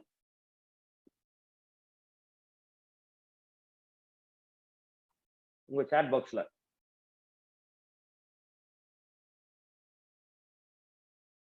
S, no, no, yes. Gokul sir, Karthikeyan sir, Praneeth creation, Prashanth, Senthil, no, no. Okay. So we are in the right, I think we are in the right space. நிறைய பேர் வந்து நோ சொல்றீங்க. ஜிஎஸ்டி அப்படிங்கிறது என்ன அப்படின்னு கேட்டீங்கன்னா, இது இன்டைரக்ட் டாக்ஸஸ் பேருங்க. ஜிஎஸ்டி வந்து இன்டைரக்ட் டாக்ஸஸ். முன்னாடி வந்து இன்டைரக்ட் டாக்ஸஸ் வந்து ஒரு 10 டைப்ஸ் ஆஃப் டாக்ஸஸ் இருந்துச்சு நியர்லி. ஒன்னு வந்து வேட். வேட் வந்து நீங்க வந்து கூட்ஸை வித்தீங்கன்னா, பொருளா வந்து வித்தீங்கன்னா அதுக்கு வந்து வேட், வேல்யூ ஆடட் டாக்ஸ் கட்டணும், வேட். இதெல்லாம் நான் பழைய ரிஜிம் சொல்றேன், ஜிஎஸ்டி வரதுக்கு முன்னாடி, ஸோ தட் உங்களுக்கு அது புரியும். இன்னொன்று வந்து சர்வீஸ் டாக்ஸ். நீங்க வந்து பொருளா விற்காம நீங்க சர்வீஸா வந்து உங்களோட சர்வீஸ் ப்ரொவைட் பண்றீங்கன்னா உங்க பில்லுல வந்து சர்வீஸ் டாக்ஸை நீங்க வந்து கலெக்ட் பண்ணணும், சர்வீஸ் டாக்ஸ். மூணாவது வந்து எக்ஸைஸ். நீங்க ஒரு கூட்ஸை மேனுஃபேக்சர் பண்றீங்க, மேனுஃபேக்சர் பண்ணி விற்கிறீங்க அப்படின்னா வந்து மேனுஃபேக்சர் பண்ணினாலே, நீங்க வந்து விற்கிறது just point of collection, manufacture பண்ணினாவே வந்து டாக்ஸ், அது வந்து எக்ஸைஸ் டியூட்டி. கஸ்டம்ஸ் டியூட்டி, இப்போ ஒரு பொருளை வந்து நீங்க இம்போர்ட் பண்றீங்க அப்படின்னா வந்து அதுக்கு கஸ்டம்ஸ் டியூட்டி வரும். ஸோ அப்புறம் ஆக்ட்ராய், அப்புறம் என்ட்ரி டேக்ஸ், இந்த மாதிரி வந்து நிறைய இருந்துச்சுங்க. இது எல்லாத்தையும் வந்து ஜிஎஸ்டி அப்படின்ட்டு கூட்ஸ் அண்ட் சர்வீசஸ் டேக்ஸ் அப்படின்ட்டு ஒரு சட்டம் வந்து 2017 கொண்டு வர்றாங்க இந்தியால கொண்டு வந்துட்டு அதை இம்ப்ளிமெண்ட் பண்ணிட்டாங்க. இந்த மாடல் வந்து பாத்தீங்கன்னா கனடா, சிங்கப்பூர், அப்புறம் பேசிக்கலி கனடா அண்ட் சிங்கப்பூரோட மாடலை அடிப்படையா வச்சு நம்ம ஜிஎஸ்டி மாடல் வந்து உருவாக்குறாங்க. அது ரொம்ப சக்சஸ்ஃபுல்லா இம்ப்ளிமெண்ட் பண்ணிட்டாங்க. ரெண்டாவது ஜிஎஸ்டி நெட்வொர்க் வந்து ரொம்ப ஸ்ட்ராங்கா இருக்குது இன்னைக்கு. I must tell this because முன்னாடி வந்து மேனுவலா இருந்த நிறைய ப்ராசஸ் இன்னைக்கு ஆட்டோமேட் பண்ணிட்டாங்க. இன்னைக்கு சிஸ்டமே வந்து இப்போ உதாரணத்துக்கு நம்ம அதாவது ஜிஎஸ்டிஆர் 1 அப்படின்னு சொல்லுவோம், ஒரு ஃபார்ம் இருக்கு. ஜிஎஸ்டிஆர் 3பின்னு ஒரு ஃபார்ம் இருக்கு. இந்த ரெண்டுக்கும் சேல்ஸ் நம்ம வந்து ஒரே நம்பர் தான் கொடுக்கணும். இந்த ரெண்டுக்கும் ஏதாவது நம்ம மாத்தி கொடுத்தோம் அப்படின்னா இதெல்லாம் சிஸ்டமே இன்னைக்கு வந்து எடுத்து ஆபீசருக்கு கொடுத்துருது. ஆபீசர் வந்து அது என்ன நம்மளை வந்து கேட்கிறாரு நோட்டீஸ் மூலமா. So coming back to GST, so goods and services tax வந்து எதுல கால்குலேட் பண்ணணும் அப்படின்னா உங்களோட ரெவென்யூல, அதாவது சேல்ஸ்ல. நீங்க ஒரு பொருளை விற்கிறீங்க, சர்வீஸை வந்து விற்கிறீங்க. இது இன்னைக்கு வந்து எல்லாமே ஒன்னாயிருச்சு. முன்னாடி வந்து தனித்தனியா ஒரு சட்டம் இருந்துச்சு. இன்னைக்கு பாத்தீங்கன்னா எல்லாமே ஒரே சட்டம் தான். அக்ராஸ் இந்தியா எல்லாமே ஒரே சட்டம். முன்னாடி வேட் பாத்தீங்கன்னா ஒரு ஸ்டேட்டுக்கும் ஒரு வேட் இருக்கும். TNGST, Tamil Nadu VAT, Kerala VAT, Karnataka VAT, Delhi VAT, அந்த மாதிரி ஒரு ஸ்டேட்டும் வந்து வேட் வந்து வச்சிருந்தாங்க. சர்வீஸ் டேக்ஸ் வந்து அப்ப சென்ட்ரலா இருந்துச்சு. இந்த மாதிரி நிறைய கன்ஃபியூஷன்ஸ் இருந்துச்சு. அத எல்லாத்தையுமே வந்து இன்னைக்கு வந்து goods and services tax, one India, one nation, one tax மாத்திட்டாங்க. So goods and services tax வந்து எதுல சார்ஜ் பண்ணும் அப்படின்னா, நான் இங்க அப்படியே ஃபார்முலால உங்களுக்கு நான் காமிக்கிறேன். இந்த இன்கம் இருக்கு பாத்தீங்களா, இந்த 61 கோடியில இப்போ உதாரணத்துக்கு இவங்க வந்து டெக்ஸ்டைல்னு வச்சுக்கோங்க, எங்களுக்கு 5% டாக்ஸ்னு வச்சுக்கலாமே, 12% டாக்ஸ்னு வச்சுக்கலாம், 12%. ஸோ இந்த வருஷத்துக்கு இது வந்து 2021 ப்ராஃபிட் அண்ட் லாஸ் அக்கௌண்ட். 2021 7,37,00,000 அவங்க வந்து டாக்ஸ் பே பண்ணியிருக்காங்க. இது வந்து ஒரிஜினல் நம்பர்ஸ். இது வந்து ஆக்சுவலா ஒரு நம்ம கிளைண்டோட ஒரு பிஎன்எல் பேலன்ஸ் ஷீட்ல இருந்து நான் வந்து உங்களுக்கு காமிச்சிட்டு இருக்கேன். ஸோ இதுதான் வந்து ஜிஎஸ்டிங்க. இங்கதான் ஜிஎஸ்டி கால்குலேட் பண்ணணும். சேல்ஸ்ல நீங்க என்ன சேல் பண்றீங்களோ அந்த சேல் வேல்யூல அந்த கூட்ஸுக்கு, அதாவது ஜிஎஸ்டி சட்டம் வந்து எந்தெந்த கூட்ஸ்க்கு எவ்வளவு ரேட்டு அப்படின்ட்டு உங்களுக்கு தெளிவா சொல்லிட்டாங்க. ஸோ உதாரணத்துக்கு நீங்க டெக்ஸ்டைல் ரிலேட்டடா இருக்கிறீங்களா, 12%. இப்போ ஒரு ஹார்ட்வேர்ஸ், இப்போ வந்து இப்போ ஸ்டீல் விற்கிறீங்க அப்படின்னா வந்து 18%. நீங்க ஒரு சிமெண்ட் டீலரா 28%. ஸோ அந்த மாதிரி ஒரு பொருளுக்கும் அவங்க வந்து ஒரு rate chart, detail rate chart கொடுத்துருக்காங்க. அந்த ரேட்டை நீங்க வந்து அப்ளை பண்ணி இந்த ஜிஎஸ்டியை நீங்க உங்களோட கஸ்டமர்கிட்ட இருந்து கலெக்ட் பண்ணணும். நீங்க விற்கும் பொழுது இப்போ பொருள் வந்து 100 ரூபா அப்படின்னா 18% போட்டீங்கன்னா 118 ரூபா. 118 ரூபா வாங்கிட்டு 100 ரூபா வந்து பொருளோட வேல்யூ நீங்க வச்சுக்குவீங்க, 18 ரூபாய் நம்ம வந்து கவர்மெண்ட்டுக்கு கட்டணும். இதுதான் ஜிஎஸ்டிங்க. Simple, right? அதே போல இதுல நிறைய ப்ரொவிஷன்ஸ் இருக்குது. ஜிஎஸ்டி நான் வந்து உங்களுக்கு அதாவது ப்ராடர் லெவல்ல உங்க அண்டர்ஸ்டாண்டிங்காக நான் வந்து இவ்வளவு சிம்பிளிஃபைடா நான் வந்து எக்ஸ்பிளைன் பண்றேன். இன்கம் டேக்ஸ் வந்து நம்ம எதுல கம்ப்யூட் பண்ணுவோம்? உங்களோட லாபத்துல. Income is profit is equal to income. அப்போ வந்து எதுல டாக்ஸ் வந்து நம்ம கால்குலேட் பண்ணணும்? ப்ராஃபிட்ல தான் வந்து கால்குலேட் பண்ணணும், which is the income tax. இந்த 4 கோடி வந்து இப்போ ப்ராஃபிட் இருக்குன்னு வச்சுக்கோங்க. இந்த 4 கோடி தான் வந்து நம்ம டாக்ஸ் கட்டணும். அதே மாதிரி இன்கம் டாக்ஸ்ல வந்து இப்போ இண்டிவிஜுவல்ஸ் அப்படின்னா அவங்களுக்கு ஸ்லாப் ரேட் இருக்கு. 5 லட்சம் வரைக்கும் டாக்ஸ் இல்லை. அதுக்கப்புறம் வந்து 15%, 20%, 30% அந்த மாதிரி ஸ்லாப் ரேட் வந்து போயிட்டு இருக்கும். இதே வந்து ஒரு பார்ட்னர்ஷிப் ஃபார்மா இருக்கிறாங்க, கூட்டு நிறுவனம், பார்ட்னர்ஷிப் ஃபார்ம் இருக்கிறாங்க அப்படின்னா அவங்களுக்கு வந்து 30% டைரக்டா டாக்ஸ். அவங்களுக்கு வந்து ஸ்லாப் ரேட் எல்லாம் கிடையாது. அவங்க வந்து என்ன லாபம் சம்பாதிக்கிறாங்களோ அதுல 30% ஸ்டேட்டாவே வந்து நம்ம டாக்ஸ் கட்டிடணும்னு சொல்றாங்க கவர்மெண்ட். இப்போ வந்து ஒரு பிரைவேட் லிமிடெட் கம்பெனினா இப்போ ரீசெண்டா 2 years back there was an amendment on the tax rate of for private and public limited companies. அது வந்து பாத்தீங்கன்னா அதுல ஒரு 4 டைப் ஆஃப் ரேட் இருக்குதுங்க. பிரைவேட் லிமிடெட் கம்பெனில ஒரு மேனுஃபேக்சரிங் என்டிட்டி அவங்க வந்து இந்த நியூ என்டிட்டி அந்த ஸ்கீம்ல வந்தாங்க அப்படின்னா அவங்களுக்கு எல்லாம் வந்து லோவர் ரேட் ஆஃப் டாக்ஸ் கொடுக்குறாங்க. பட் ஆன் ஆவரேஜ் பொதுவா வந்து ஒரே வார்த்தையில சொல்லணும்னா முன்னாடி வந்து ஃபார்ம் மாதிரி அதுவும் 30% இருந்தது, இப்போ வந்து 25% பண்ணிட்டாங்க. ஸோ இது வந்து ஃபார் எக்ஸாம்பிள் இது வந்து பிரைவேட் லிமிடெட் கம்பெனின்னு வச்சுக்கலாங்களே. ஸோ இவங்க வந்து 25% வந்து டாக்ஸ் கட்டணும். இவங்க சம்பாதிச்ச 4,76,00,000 இன்கம் டாக்ஸா 1,19,00,000 அவங்க வந்து கட்டணும். This is the difference between income tax and GST. So profit and loss ஸ்டேட்மெண்ட்ல தான் இன்கம் டேக்ஸும் நம்மளுக்கு தெரியும், ஜிஎஸ்டியும் தெரியும். இப்போ உங்களுக்கு ரெவென்யூ வந்து 61 கோடி வந்துருச்சு, உங்க சேல்ஸ். செலவு வந்து 58 கோடி, லாபம் வந்து 3 கோடி. சரிங்களா? இது வந்து இன்கம் ஸ்டேட்மெண்ட் தெளிவா சொல்லியிருக்கு உங்களுக்கு. பேலன்ஸ் ஷீட்னா என்ன? பேலன்ஸ் ஷீட்னா என்ன அப்படின்னு கேட்டீங்கன்னா, பேலன்ஸ் ஷீட்ல 2 விஷயம் இருக்குதுங்க. பேலன்ஸ் ஷீட்டுக்கும் இன்கம் ஸ்டேட்மெண்ட்டுக்கும் ஒரு முக்கியமான விஷயம் என்னன்னா, ப்ராஃபிட் அண்ட் லாஸ் அக்கௌண்ட் வந்து அந்த வருஷம் ஃபுல்லா இங்க மேல ஹெட்டிங் பாத்தீங்கன்னா ஃபார் த இயர் எண்டட் அப்படின்னு வரும். எப்பயுமே profit and loss account for the period from 1st April to 31st March அப்படின்னு வரும். பேலன்ஸ் ஷீட் வந்து ஆசெட், அதாவது அந்த கடைசி நாள் 30ஆம் தேதி கூட கிடையாது, அந்த 31ஆம் தேதி அன்னைக்கு தேதியில யார் யாருக்கு நம்ம எவ்வளவு வந்து பணம் கொடுக்கணும், யார் யார்கிட்ட இருந்து எவ்வளவு பணம் வரணும், இவ்வளவுதாங்க பேலன்ஸ் ஷீட். ஸோ இதுல வந்து 2 பார்ட். ஒன்னு வந்து ஈக்விட்டி அண்ட் லைபிலிட்டிஸ் அப்படிங்கிறது ஒரு பார்ட், இன்னொன்னு வந்து அசெட்ஸ் அப்படிங்கிறது இன்னொரு பார்ட். ஈக்விட்டி அண்ட் லைபிலிட்டிஸ் அப்படிங்கிறது என்ன அப்படின்னு கேட்டீங்கன்னா, இங்க வந்து பாத்தீங்கன்னா ஃபர்ஸ்ட் ஐட்டமே எப்பயுமே பேலன்ஸ் ஷீட்ல லைபிலிட்டிஸ் கீழே கேபிட்டல்னா உங்களோட முதலீடு. சரிங்களா? உங்களோட முதலீடு தான் வந்து கேபிட்டல். இதே இப்போ private limited company, public limited கம்பெனினா அவங்களுக்கு வந்து ஷேர் கேபிட்டல் அப்படிம்போம். ஸோ இது வந்து இதே வந்து ஒரு private limited company, closely held company அப்படின்னா அவங்களோட ஓனர்ஸே வந்து பணத்தை உள்ள போட்டிருப்பாங்க கேபிட்டலா, முதலீடா. ஒரு இண்டிபெண்டன்ட் பிசினஸ்மேன்னா அவரு வந்து எவ்வளவு முதல் போட்டிருக்கிறாரோ அதுதான் இந்த கேபிட்டல். பப்ளிக் லிமிடெட் கம்பெனி வந்து பாத்தீங்கன்னா இந்த ஷேர் கேபிட்டல் அப்படிங்கிறது பப்ளிக் வந்து அந்த கம்பெனியில் இன்வெஸ்ட் பண்ணியிருப்பாங்க. ஸோ விச் மீன்ஸ் அந்த யார் யாரு வந்து பப்ளிக் லிமிடெட் கம்பெனில இன்வெஸ்ட் பண்ணிருக்கிறாங்களோ அவங்க எல்லாருமே வந்து கம்பெனியோட ஒரு பார்ட் ஓனர், ஷேர் ஓனர்ஸ். கம்பெனியோட ஓனர்ஸ் அப்படிங்கிறது யாருன்னா ஷேர் ஹோல்டர்ஸ் தான் கம்பெனியோட ஓனர்ஸ். ஸோ அந்த ஐட்டம் தான் ஃபர்ஸ்ட் இங்க வந்து டிஸ்பிளே ஆகும் பேலன்ஸ் ஷீட்ல.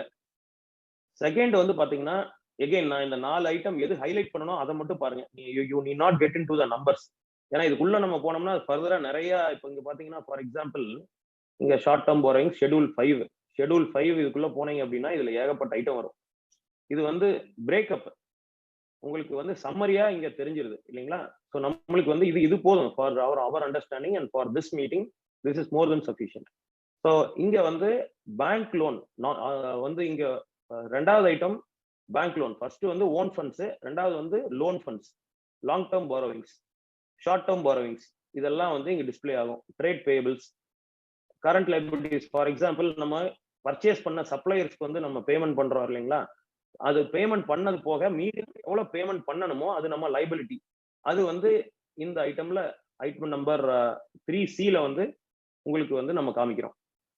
ஷார்ட் டேர்ம் ப்ரொவிஷன்ஸ் இதெல்லாம் பாத்தீங்கன்னா இப்போ மார்ச் 31ஆம் தேதி நீங்க எல்லாமே மார்ச் மாசத்தோட செலவை எல்லாத்தையுமே மார்ச்லயே நீங்க பேமெண்ட் பண்ணிருக்க மாட்டீங்க. ஏப்ரல் முதல் வாரம் தான் கொடுத்துருப்பீங்க. ஒரு சம்பளம் ஆகட்டும், இல்ல ஒரு டெலிஃபோன் பில் ஆகட்டும், இந்த மாதிரி நிறைய எக்ஸ்பென்ஸ் வரலாம்.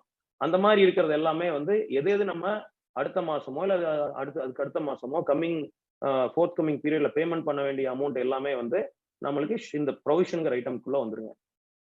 அப்புறம் அசெட் சைடு வரலாம். ஸோ லைபிலிட்டி சைடு பார்த்துட்டோம். லைபிலிட்டி சைடு என்ன? ஓன் ஃபண்ட்ஸ், முதலீடு. 2வது பேங்க்ல நம்ம வாங்கின கடன். அப்புறம் நம்ம யார் யாருக்கு எவ்வளவு பேமெண்ட் பண்ணணுமோ அந்த அமௌண்ட் எல்லாமே நம்மளோட liability side of the balance sheet வந்து நம்மளுக்கு சொல்லி கொடுத்துரும். அசெட் சைடு வந்தீங்கன்னா ஃபர்ஸ்ட் வந்து ஃபிக்ஸட் அசெட்ஸ். ஃபிக்ஸட் அசெட்ஸ்னா நம்மளோட லேண்டு, பில்டிங், மெஷினரிஸ், இது எல்லாமே ஃபிக்ஸட் அசெட்ஸ்குள்ள வரும். இது டான்ஜிபிள் அசெட்ஸ்ன்னு சொல்லுவோம். இப்போ இன்டான்ஜிபிள் அசெட் அப்படின்னா நம்ம ஃபார் எக்ஸாம்பிள் நம்ம ஒரு சாஃப்ட்வேர் கம்பெனி, ஒரு சாஃப்ட்வேர் நம்மளே டெவலப் பண்ணி வச்சிருக்கிறோம், ஒரு சாஃப்ட்வேர் வந்து டெவலப் பண்றவர்கிட்ட இருந்து பர்ச்சேஸ் பண்ணி வச்சிருக்கிறோம். அந்த அசெட்ஸ் எல்லாம் வந்து இன்டான்ஜிபிள் அசெட்ஸ்ங்கிற ஹெட்டிங் கீழே வரும். அப்புறம் அடுத்தது வந்து கரண்ட் அசெட்ஸ். கரண்ட் அசெட்ஸ் அப்படின்னா என்னன்னா, நம்ம வந்து 31/3/2000 எல்லாமே 31/3/2021 are the last date of the financial year அன்னைக்கு என்ன வேல்யூ, அன்னைக்கு எவ்வளவு வந்து நம்ம கிட்ட ஸ்டாக் இருக்குது, இன்வென்ட்ரிஸ், அன்னைக்கு வந்து எவ்வளோ அமௌண்ட் வந்து நம்ம கஸ்டமர் நம்மளுக்கு பேமெண்ட் பண்ணணும், நம்ம வந்து நம்மளுக்கு எவ்வளவு வரணும், அது வந்து ட்ரேட் ரிசீவபிள்ஸ்னு சொல்லுவோம். Cash and cash equivalence is nothing but நம்மளோட கேஷ் பேலன்ஸ் அண்ட் பேங்க்ல அன்னைக்கு என்ன பேலன்ஸ் இருக்குது அப்படிங்கிறதுங்க. அப்புறம் சில லோன்ஸ் அண்ட் அட்வான்ஸ் எல்லாம் நம்ம கொடுத்துருப்போம், நம்ம வந்து இன்னொருத்தருக்கு கடன் கொடுக்குறோம். அந்த மாதிரி ஐட்டம்ஸ் எல்லாம் வந்து இங்க லோன்ஸ் அண்ட் அட்வான்சஸ்ல நம்ம வந்து கிளாஸிஃபை பண்ணுவோம். அதர் கரண்ட் அசெட் அப்படிங்கிறது இதுல எங்கேயுமே ஃபிட் ஆகாத நம்மளுக்கு வர வேண்டிய பணம் எல்லாம் வந்து இங்க வந்துருங்க. ஸோ இதுதான் வந்து profit and loss account and balance sheet ரெண்டு பார்த்துட்டோம். இப்போ கேஷ் ஃப்ளோ ஸ்டேட்மெண்ட்டுக்கு போயிடலாம். கேஷ் ஃப்ளோ ஸ்டேட்மெண்ட்ல உங்களுக்கு என்ன வரும் அப்படின்னால், என்ன பணம் உள்ள வந்திருக்குதோ அதெல்லாம் பாசிட்டிவ் கேஷ் ஃப்ளோ, என்ன பணம் வெளியே போயிருக்குதோ அதெல்லாம் வந்து நெகட்டிவ் கேஷ் ஃப்ளோ. அவ்வளவுதாங்க, சிம்பிள். இதை வந்து நீங்க இந்த ஸ்கிரீனை பார்த்தீங்கன்னாவே சிலருக்கெல்லாம் தலை சுத்தும். என்ன இத்தனை ஐட்டம் இருக்குது, இதெல்லாம் மறந்துடுங்க. சிம்பிளா எகைன் நான் சொன்ன மாதிரி 4 ஹைலைட்ஸ் உங்களுக்கு நான் பண்ணியிருக்கிறேன். ஸோ என்ன பணம் வந்து உள்ள வருதோ அது வந்து பாசிட்டிவ் கேஷ் ஃப்ளோ, என்ன பணம் வெளியே போகுதோ அது நெகட்டிவ் கேஷ் ஃப்ளோ. இந்த கேஷ் ஃப்ளோ ஸ்டேட்மெண்ட்டை பொதுவா 3 ஹெட்டிங்கா வந்து பிரிச்சிருவாங்க. ஒன்னு வந்து உங்களோட மெயின் தொழில் என்ன, ஆப்ரேட்டிங் ஆக்டிவிட்டி. உதாரணத்துக்கு இது நீங்க வந்து ஒரு ஃபவுண்டரி வச்சிருக்கிறீங்க அப்படின்னா, உங்க ஃபவுண்டரிக்கு நீங்க என்ன வாங்குவீங்க, மெட்டல் வாங்குவீங்க அதை மெல்ட் பண்றதுக்கு. ஸோ வாங்கும் பொழுது என்ன ஆகுது, காசு வெளியே போகுது. ஒரு பொருளை ரா மெட்டீரியல் வாங்குறீங்க அப்படின்னா காசு வெளியே போகுது. அப்போ அது என்னது, ஆப்ரேட்டிங் ஆக்டிவிட்டி. அப்போ அது என்னது, கேஷ் அவுட் ஃப்ளோ. அதே வந்து நீங்க உங்களோட பினிஷ் ப்ராடக்ட்டை விற்கிறீங்க, அப்போ என்ன ஆகும், காசு உள்ள வருது இல்லைங்களா, அது வந்து பாசிட்டிவ் கேஷ் ஃப்ளோ. என்ன காசு வெளியே போகுதோ அதெல்லாம் வந்து நெகட்டிவ் கேஷ் ஃப்ளோ, என்ன காசு உள்ள வருதோ அதெல்லாம் வந்து பாசிட்டிவ் கேஷ் ஃப்ளோ. அது வந்து ஆப்ரேட்டிங் ஆக்டிவிட்டி மூலமா வந்துச்சுன்னா அதை வந்து என்ன சொல்லுவோம், கேஷ் ஃப்ரம் ஆப்ரேட்டிங் ஆக்டிவிட்டின்னு சொல்லுவோம் கேஷ் ஃப்ளோ ஸ்டேட்மெண்ட்ல. அதே இன்வெஸ்டிங் ஆக்டிவிட்டி, ஃபார் எக்ஸாம்பிள் நம்ம வந்து ஒரு அசெட்ல ஒரு மெஷினரியில நம்ம வந்து பணத்தை இன்வெஸ்ட் பண்றோம். அப்போ வந்து என்னன்னா அது வந்து இன்வெஸ்டிங் ஆக்டிவிட்டி அப்படின்னு சொல்லுவோம். ஆர் நீங்க இன்னொருத்தரோட பிசினஸ்ல நீங்க வந்து இன்வெஸ்ட் பண்றீங்க பணத்தை, அப்போ அது என்னது, பணம் வந்து என்ன ஆகுது, வெளியே போகுது. பணம் வெளியே போகுது அப்படின்னா அது வந்து நெகட்டிவ் கேஷ் ஃப்ளோ. அதே மாதிரி நாளைக்கு உங்களுக்கு வந்து ரிட்டர்னா வந்து கொடுக்குறாங்க, நீங்க இன்வெஸ்ட் பண்ண பணத்தை வந்து திருப்பி வட்டியோட கொடுக்குறாங்கன்னு வச்சுக்கோங்களேன், அதெல்லாம் வந்து உங்களுக்கு கேஷ் இன்ஃப்ளோ. அந்த மாதிரி ஆக்டிவிட்டிஸ் எல்லாம் investing activities, cash from investing activities நம்ம சொல்றோம். மூணாவது வந்து ஃபினான்சிங் ஆக்டிவிட்டிஸ். ஃபார் எக்ஸாம்பிள் நம்ம லோன் வாங்குறோம், பேங்க்ல இருந்து லோன் வாங்குறோம், லோனை வந்து ரீபே பண்றோம், இதெல்லாம் வந்து ஃபினான்சிங் ஆக்டிவிட்டிஸ்குள்ள வந்துடும். ஸோ இங்க நம்ம என்ன சொல்றோம், டியூரிங் த இயர் எனக்கு மொத்தமா வருஷம் ஃபுல்லும் சேர்ந்து வெளியே எவ்வளவு போயிருக்குது, உள்ள எவ்வளவு காசு வந்திருக்குது அப்படின்னு பார்த்துட்டு நெட்டா பார்த்தோம்னா எனக்கு பாசிட்டிவ் கேஷ் ஃப்ளோவா 18 லட்சம் இருக்குதுங்க. ஸோ ப்ராஃபிட் அண்ட் லாஸ் அக்கௌண்ட்டில் நம்ம என்ன பார்த்தோம், நம்ம செலவு பார்த்தோம். இது உதாரணத்துக்கு இப்போ இது வந்து நம்மளோட சேல்ஸ். இங்க சேல் பண்ணிட்டோம் அப்படின்னு வச்சுக்கலாங்களேன், 61 கோடிக்கு சேல் பண்ணிட்டோம், ஆனா காசு வரல. இன்னும் வந்து நம்மளுக்கு 61 கோடியுமே வரலன்னு வச்சுக்கோங்க. 61 கோடிக்கு நம்ம வந்து சேல் பண்ணிட்டோம், 61 கோடியும் வந்து இனிமேல் தான் வரணும் அப்படின்னா இங்க கேஷ் ஃப்ளோல அது வந்து உள்ள வரவே வராது. ஆனா நீங்க வந்து சொல்லிக்கலாம், எனக்கு வந்து இவ்வளவு சேல்ஸ் ஆயிருச்சு ஆனா பணம் வரல அப்படின்னா உங்க ப்ராஃபிட் அண்ட் லாஸ் அக்கௌண்ட் அதை காமிச்சே கொடுக்காது. அது வந்து எந்த ஸ்டேட்மெண்ட் காமிச்சு கொடுக்கும், கேஷ் ஃப்ளோ ஸ்டேட்மெண்ட் தான் காமிச்சு கொடுக்கும். ஸோ இப்போ நீங்க ஒரு பிசினஸ் அனலைஸ் பண்றீங்க, அந்த பிசினஸ் இன்வெஸ்ட் பண்றீங்க அப்படின்னா உங்களுக்கு ப்ராஃபிட்டும் முக்கியம், கேஷ் ஃப்ளோவும் முக்கியம். ரெண்டுமே ரெண்டு கண் மாதிரி. இப்போ இங்க ப்ராஃபிட் அண்ட் லாஸ் அக்கௌண்ட்ல உங்களுக்கு ப்ராஃபிட் எவ்வளவு வருது, 4.7 crore வருது இல்லைங்களா. அதே கேஷ் ஃப்ளோ ஸ்டேட்மெண்ட்ல பாருங்க, உங்களுக்கு எவ்வளவு வந்து இங்க net increase in cash flow 18 லட்சம் தான் இருக்குது. அண்ட் இன்னொன்னு என்ன சொல்லணும் அப்படின்னா, ப்ராஃபிட் அண்ட் லாஸ் அக்கௌண்ட் உங்களோட தொழில், அதாவது உங்களோட கோர் தொழில், நீங்க எவ்வளவு வந்து ஆப்ரேஷன்ஸ்க்காக பர்ச்சேஸ் பண்ணிருக்கிறீங்க, ஸ்பெண்ட் பண்ணிருக்கிறீங்க, மெட்டீரியல்ஸ் எவ்வளவு கன்சியூம் ஆயிருக்குது, எம்ப்ளாயீஸ்க்கு எவ்வளவு நம்ம சம்பளம் கொடுத்துருக்கிறோம், இதெல்லாம் வந்து சம்பளம் கொடுத்துருக்கிறோம், எவ்வளவு அக்கௌண்ட் பண்ணிருக்கோம், அது கொடுக்காம கூட இருப்போம். So profit and loss account என்ன அப்படின்னா அந்த வருஷத்துக்கான செலவை மட்டும் வந்து எழுதிடுவோம். ஆனா அந்த செலவை வந்து நம்ம பேமெண்ட் பண்ணாலும் பண்ணலினாலும் இங்க நம்ம அதை வந்து எழுதிடுவோம். உதாரணத்துக்கு இந்த 61 லட்சம் வந்து வரவே இல்லை நாம, ஆனா அந்த வருஷம் சேல் பண்ணிட்டோம்னா இந்த 61 கோடி வந்து சேல் பண்ணிட்டோம், ஆனா நம்ம பணம் வந்து நம்மளுக்கு வரல அப்படின்னாலும் இது வந்து இந்த profit and loss account correct தான். ஸோ அப்ப அந்த பிசினஸ் நம்ம வந்து வாங்கலாமா, அந்த பிசினஸ்ல நம்ம வந்து இன்வெஸ்ட் பண்ணலாமா, பண்ணக்கூடாது. ஏன்னா அவங்களுக்கு வந்து கலெக்ஷன் இஷ்யூஸ் இருக்குது. அதே மாதிரி நீங்க இப்போ நீங்க வந்து மெட்டீரியல் வாங்கிட்டீங்க, 45 கோடிக்கு மெட்டீரியல் வாங்கிருக்கீங்க, இதுல வந்து இந்த அமௌண்ட் நீங்க பேமெண்ட்டே பண்ணல அப்படின்னா அதுவும் வந்து தப்பு. ஸோ ஐடியலா வந்து உங்க கேஷ் ஃப்ளோ, இங்க net cash flow is not the profit. ப்ராஃபிட்ங்கிறது இது. உதாரணத்துக்கு எப்ப அதாவது ஒன்லி ஆப்ரேட்டிங் ஆக்டிவிட்டி மட்டும் பாத்தீங்கன்னா எப்ப கேஷ் ஃப்ளோவும் ப்ராஃபிட் அண்ட் லாஸ் அக்கௌண்ட்டும் ஒன்னாகும் அப்படின்னா நீங்க சேல் பண்ண வேல்யூ ஃபுல்லாமே வந்து ரிசீவ் பண்ணிட்டீங்க, ரியலைஸ் பண்ணிட்டீங்க. அதே மாதிரி நீங்க என்னென்ன வந்து பர்ச்சேஸ் பண்ணீங்களோ அதுக்கு எல்லாம் பேமெண்ட் பண்ணிட்டீங்க. நீங்க மற்ற காஸ்ட்டுக்கு உங்க சம்பளம் ஆகட்டும், இபி பில் ஆகட்டும் எல்லாமே நீங்க கட்டிக்கிட்டீங்க அப்படின்னா உங்களுக்கு கேஷ் ஃப்ளோவும் ப்ராஃபிட் அண்ட் லாஸ் அக்கௌண்ட் ஒன்று. ஆனா அது வந்து எந்த கம்பெனிலுமே அந்த மாதிரி இருக்காது. எப்பயுமே வந்து நம்மளுக்கு ஒரு பாக்கி வர வேண்டியது இருந்துகிட்டே இருக்கும், அதே மாதிரி நம்ம பே பண்ண வேண்டியதும் வந்து இருந்துகிட்டே இருக்குங்க. So this is the difference between profit and cash flow. புரிஞ்சுங்களா? புரிஞ்சுன்னு சொன்னவங்களா எஸ்ன்னு can you please type in the chat box.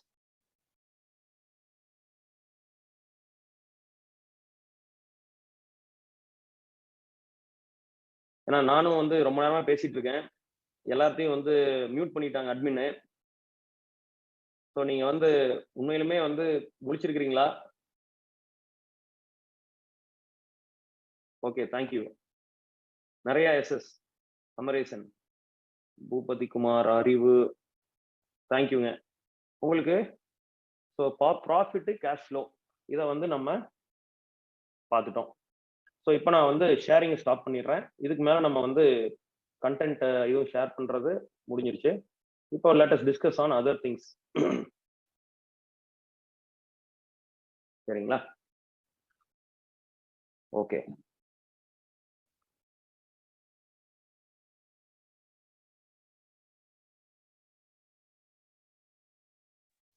Okay, சொந்தங்கள் வந்து நிறைய தகவல்கள் இன்னைக்கு வந்து இன்றைய சிறப்பு விருந்தினர் நம்மளுக்கு சொல்லியிருந்தாரு.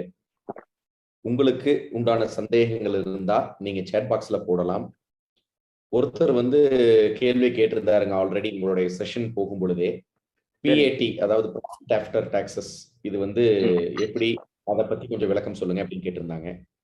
அந்த கேள்விக்கு பதில் சொல்றதுக்கு முன்னாடி நம்ம வந்து சொந்தங்கள் யாராவது இருந்தா உங்களுடைய கேள்விகளுக்கு உண்டான கேள்விகளை வந்து உங்களோட சேட் பாக்ஸ்ல போடுங்க. அதை நம்மளுடைய சிறப்பு விருந்தினர்கிட்ட நம்ம டீட்டெயிலா கேட்டுக்கலாம். ஸோ ப்ராஃபிட் ஆஃப்டர் டாக்ஸ் அப்படிங்கிறது இதுதாங்க ப்ராஃபிட் ஆஃப்டர் டாக்ஸ். உங்களுக்கு நான் ப்ராஃபிட் அண்ட் லாஸ் அக்கௌண்ட்ல காமிச்சேன் இல்லைங்களா? இது வந்து ப்ராஃபிட் பிஃபோர் டாக்ஸ். அதாவது நம்ம வருமானம், நம்மளோட சேல்ஸ் மைனஸ் நம்மளோட செலவு, இதுதான் ப்ராஃபிட். வரவு மைனஸ் செலவு இஸ் ஈக்குவல் டு ப்ராஃபிட். ஓகேங்களா? இது ப்ராஃபிட் பிஃபோர் டாக்ஸுமோ. இந்த ப்ராஃபிட்டுக்கு ஒரு டாக்ஸ் நம்ம போட்டோம் அப்படின்னா அதுக்கு நிறைய ப்ரொவிஷன்ஸ் இருக்கு. இங்க ஏன் டாக்ஸ் வரல அப்படின்னு நீங்க கேட்கலாம். அதுக்கு வந்து வேற ரீசன்ஸ் இருக்கு. இது வந்து டெஃபர்ட் டாக்ஸ்னு சொல்லுவோம். இது வந்து டாக்ஸ் ஆன் த, ஏன்னா income tax law is different, companies tax law is different. So அதுக்குள்ள நம்ம போக வேண்டாம். ஸோ உங்களுக்கு எளிமையா சொல்லணும் அப்படின்னா இது profit before tax, tax expense அப்புறம் வர்றது ப்ராஃபிட் ஆஃப்டர் டாக்ஸ். இங்க இந்த ஹைலைட் பண்ற இந்த காலம் தான் ப்ராஃபிட் ஆஃப்டர் டாக்ஸ்.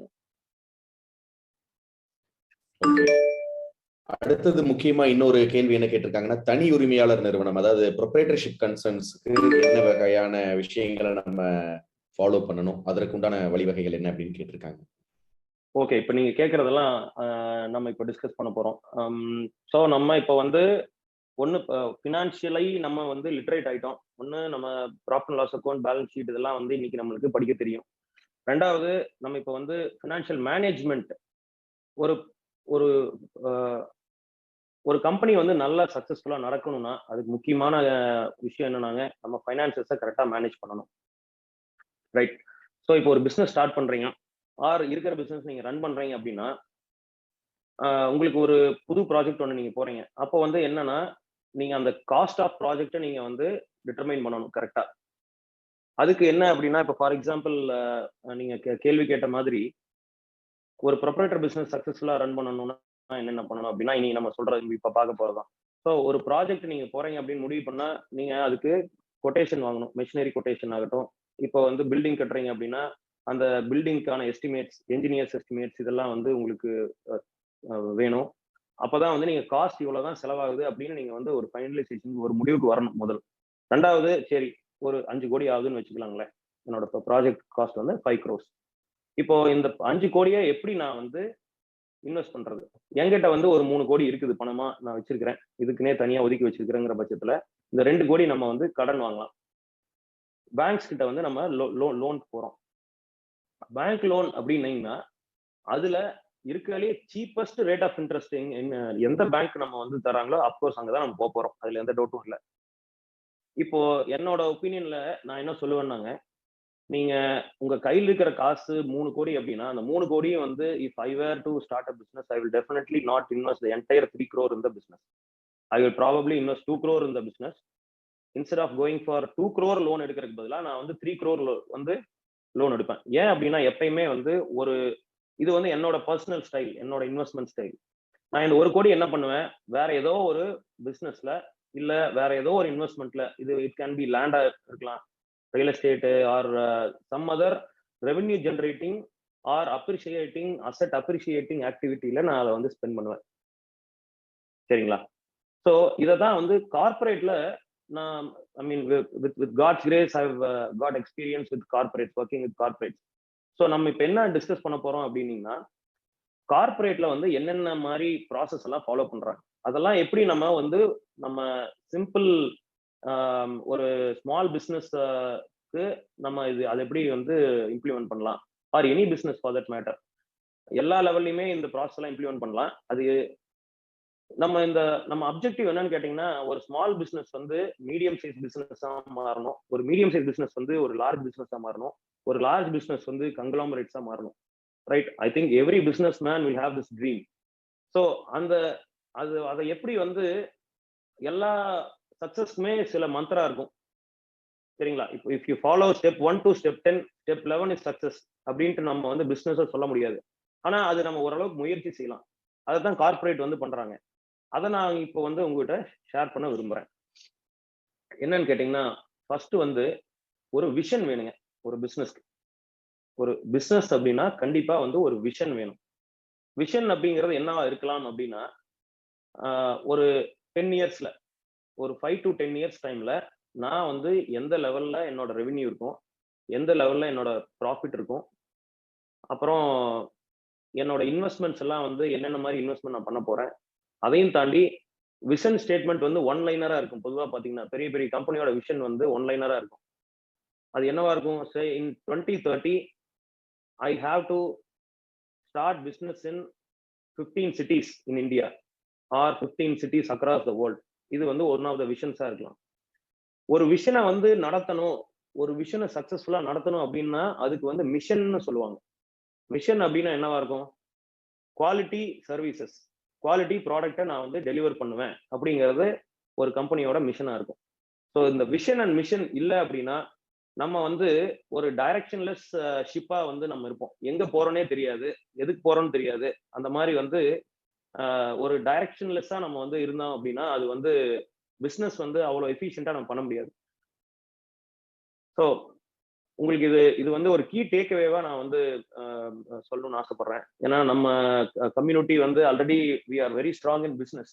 பெரிய பெரிய பிசினஸ் பாத்தீங்கன்னா தமிழ்நாட்டிலேயே வந்து பாத்தீங்கன்னா நம்ம வெஸ்டர்ன் சைடு, நம்ம கொங்கு மண்டலம் வந்து நிறைய பேர் வந்து நல்ல நல்ல பிசினஸ் பண்றோம். பெரிய பெரிய வெளியே பேர் தெரியக்கூடிய அளவுக்கு பாத்தீங்கன்னா நிறைய பிசினஸஸ் வந்து நம்ம ஈரோடு, திருப்பூர், கோயம்புத்தூர், திண்டுக்கல், சேலம் எல்லாம் வந்து பண்றோம். ரைட்? ஸோ அதை இன்னும் வந்து எஃபிஷியன்டா பண்ணணும்னு நீங்க நினைச்சீங்கன்னா கண்டிப்பா நீங்க வந்து ஒரு பேப்பர்ல எழுதி வைக்கணும். எப்பயுமே விஷன் அண்ட் மிஷனா என்ன சொல்றாங்க சைக்காலஜிஸ்ட் வந்து, you should right it in paper. அது டெய்லி உங்க கண்ணுக்கு படுற மாதிரி ஒரு இடத்துல வைக்கணுங்கிறாங்க. ஒண்ணு. ரெண்டாவது வந்து பாத்தீங்கன்னா உங்க கம்பெனிக்குன்னு ஒரு பாலிசி வந்து கண்டிப்பா தேவை. இது வரைக்கும் கம்பெனிக்கு எனக்கு பாலிசின்னு இது வரைக்கும் இல்லவே இல்லை அப்படின்னு சொல்றீங்க. நீங்க நோன்னு டைப் பண்ண முடியுமா சாட் பாக்ஸ்ல ப்ளீஸ்? இது வரைக்கும் என்னோட பிசினஸ், நீங்க வந்து சிங்கிள் மேன் பிசினஸா கூட இருக்கலாம். ரைட்? ஒரு ப்ரொப்ரைட்டர் கன்சர்னா இருக்கலாம், ஒரு பார்ட்னர்ஷிப் ஃபார்மா இருக்கலாம், பிரைவேட் லிமிடெடா இருக்கலாம். ஸோ எத்தனை பேருக்கு வந்து கம்பெனிக்கு பாலிசி இருக்குதுன்னா எஸ்ன்னு போடுங்க, இல்லைன்னா கம்பெனி பாலிசின்னு ஒன்று இல்லை அப்படின்னா நோன் போடுங்க.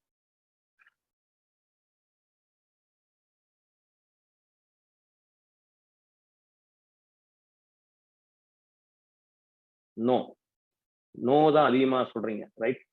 ஸோ கம்பெனிக்கு கண்டிப்பா பாலிசி வேணுங்க. ஃபார் எக்ஸாம்பிள் உங்களுக்கு வந்து லீவ் பாலிசின்னு ஒன்று வேணும் உங்க எம்ப்ளாயிஸ்க்கு. ரெண்டாவது வந்து ஹெச்ஆர் பாலிசி. அந்த ஹெச்ஆர் பாலிசிக்குள்ளேயே வந்து லீவ் பாலிசிங்கிறது ஒன் ஆஃப் தி ஐட்டமா இருக்கும். அதே மாதிரி ஒரு ஆன்போர்டிங், ஒரு எம்ப்ளாயி நீங்க வந்து எடுக்கிறீங்க அப்படின்னா அவங்களுக்கு என்ன மாதிரி ட்ரைனிங் எல்லாம் கொடுக்கணும் அப்படின்னு உங்களுக்கு ஒரு பாலிசி இருக்கணும். நீங்க வந்து பாலிசினா நீங்க அதுக்காக உட்காந்து எழுதணும்னு கூட அவசியம் கிடையாது. At least have that mind set. இந்த மாதிரி வந்து ஒரு மாசத்துக்கு ஒரு எம்ப்ளாயிக்கு ஒரு நாள் தான் வந்து பெய்ட் லீவ் கொடுப்பேன், அதுக்கு மேல வந்து கொடுக்க மாட்டேன் அப்படிங்கிறது ஒன் ஆஃப் த பாலிசிஸ்.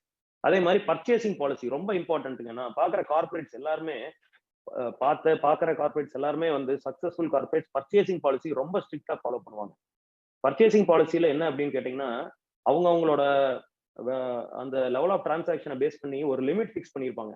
ஒரு 1 lakh rupeesக்கு மேல நான் எந்த ஸ்பெண்ட் பண்ணாலும் 3 கோட் கண்டிப்பா 3 கொட்டேஷன்ஸ் வாங்கி அதை ஃபைல்ல போட்டு அதுல பெஸ்ட் கோட் என்னவோ 3 அன்ரிலேட்டட் கோட்ஸா இருக்கணும்.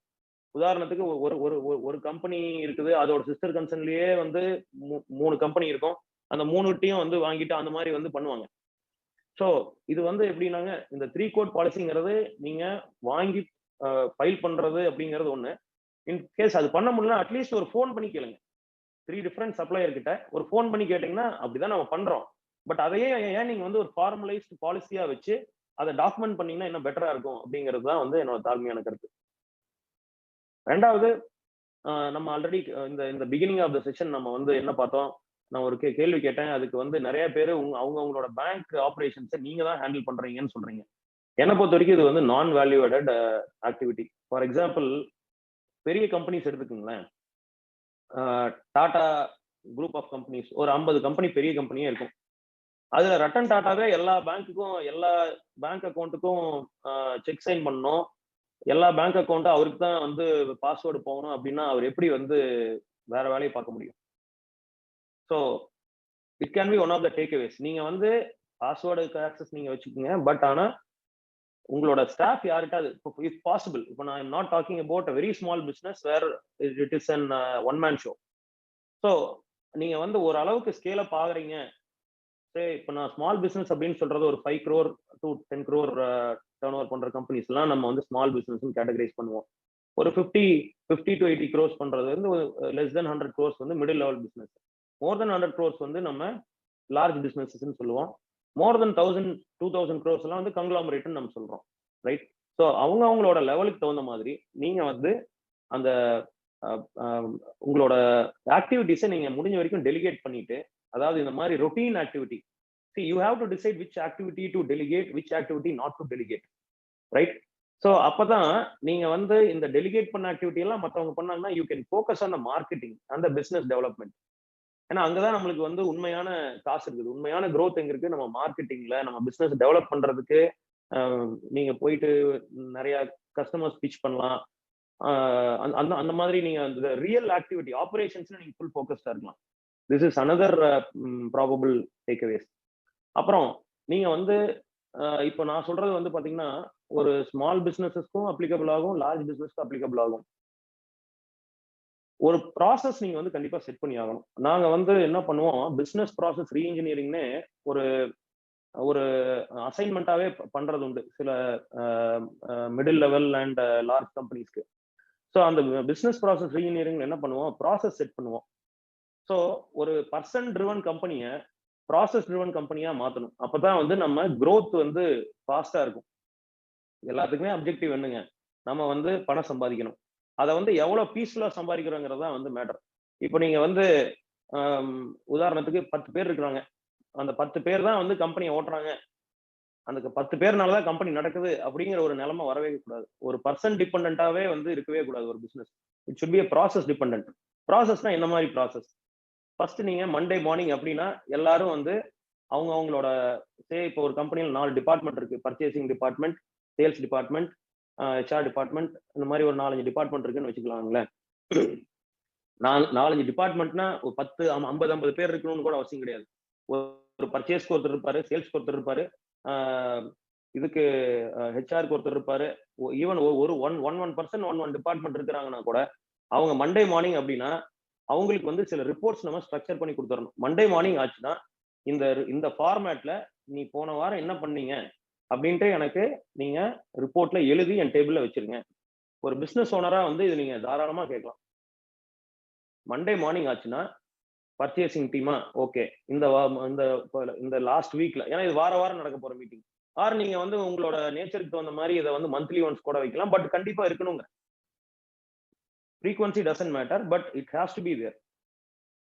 ஸோ இந்த மாசத்துல என்ன பர்ச்சேஸ் பண்ணோம், யார் யாருக்கு பேமெண்ட் பண்ணியாச்சு, யார் யாருக்கு பேமெண்ட் பண்ணணும் அப்படிங்கிறது ஒரு சின்ன ப்ராசஸ். இதுக்கு ஒரு டெக்கை போட்டுட்டு, இதுக்கு ஒரு it can be written in a piece of paper. இதுக்காக எக்ஸல் ஷீட், கம்ப்யூட்டர் கூட நம்மளுக்கு தேவையில்லை. ஒரு பேப்பர்ல எழுதி இது இந்த வாரம் பண்ண, இவங்க உங்களுக்கு பேமெண்ட் பண்ணணும், இவங்க உங்களுக்கு பண்ணியாச்சு அப்படிங்கிற ஒரு ரிப்போர்ட்டை நீங்க கேட்ட ஆரம்பிச்சீங்கன்னாவே நீங்க மைக்ரோ மேனேஜ்மெண்ட் பண்ண தேவையில்லை. அவர் டீ குடிக்க போறாரா இல்ல லீவ் போடுறாரா அதெல்லாம் எனக்கு கவலையே இல்லை.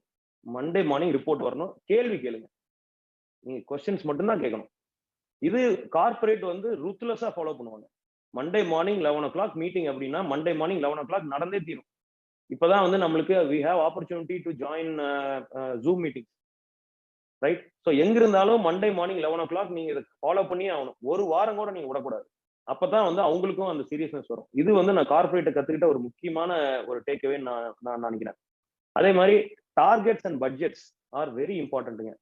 ஒரு எனி ஆக்டிவிட்டி, இப்போ பர்ச்சேசிங் டீமா ஆர் உங்களுக்கே நீங்க வந்து டார்கெட் வச்சுக்கலாம். இந்த மாசத்துக்குள்ள நான் வந்து இவ்வளோ ப்ரொடக்ஷன் பண்ணி ஆகணும், இவ்வளோ சேல்ஸ் பண்ணி ஆகணும் அப்படிங்கிற மாதிரி நம்ம டார்கெட் செட் பண்றோம். அப்புறம் ஒரு ப்ராஜெக்ட் அப்படின்னா அதுக்கு இவ்வளவுதான் பட்ஜெட் அப்படின்னு அலோகேட் பண்ணுங்க. உங்க டீம் மெம்பர்ஸ்க்கு வந்து அதை எஜுகேட் பண்ணுங்க. இந்த மாதிரி இப்போ ஒரு சப்ளையர் மீட்டிங் போறீங்க, எங்கெங்க வந்து உங்க ஸ்டாஃபை வந்து கூட்டிட்டு போக முடியுமோ அங்கெல்லாம் வந்து you have to take the staffs with you in all your key business decision makings. So that நீங்க வந்து மார்க்கெட்டிங்க்கும் பிசினஸ் டெவலப்மெண்ட்டுக்கும் உங்க டைமை வந்து நீங்க எஃபெக்டிவா யூஸ் பண்ணலாம். இந்த ப்ராசஸ் எல்லாம் செட் பண்ணிட்டீங்க அப்படின்னா. அதே மாதிரி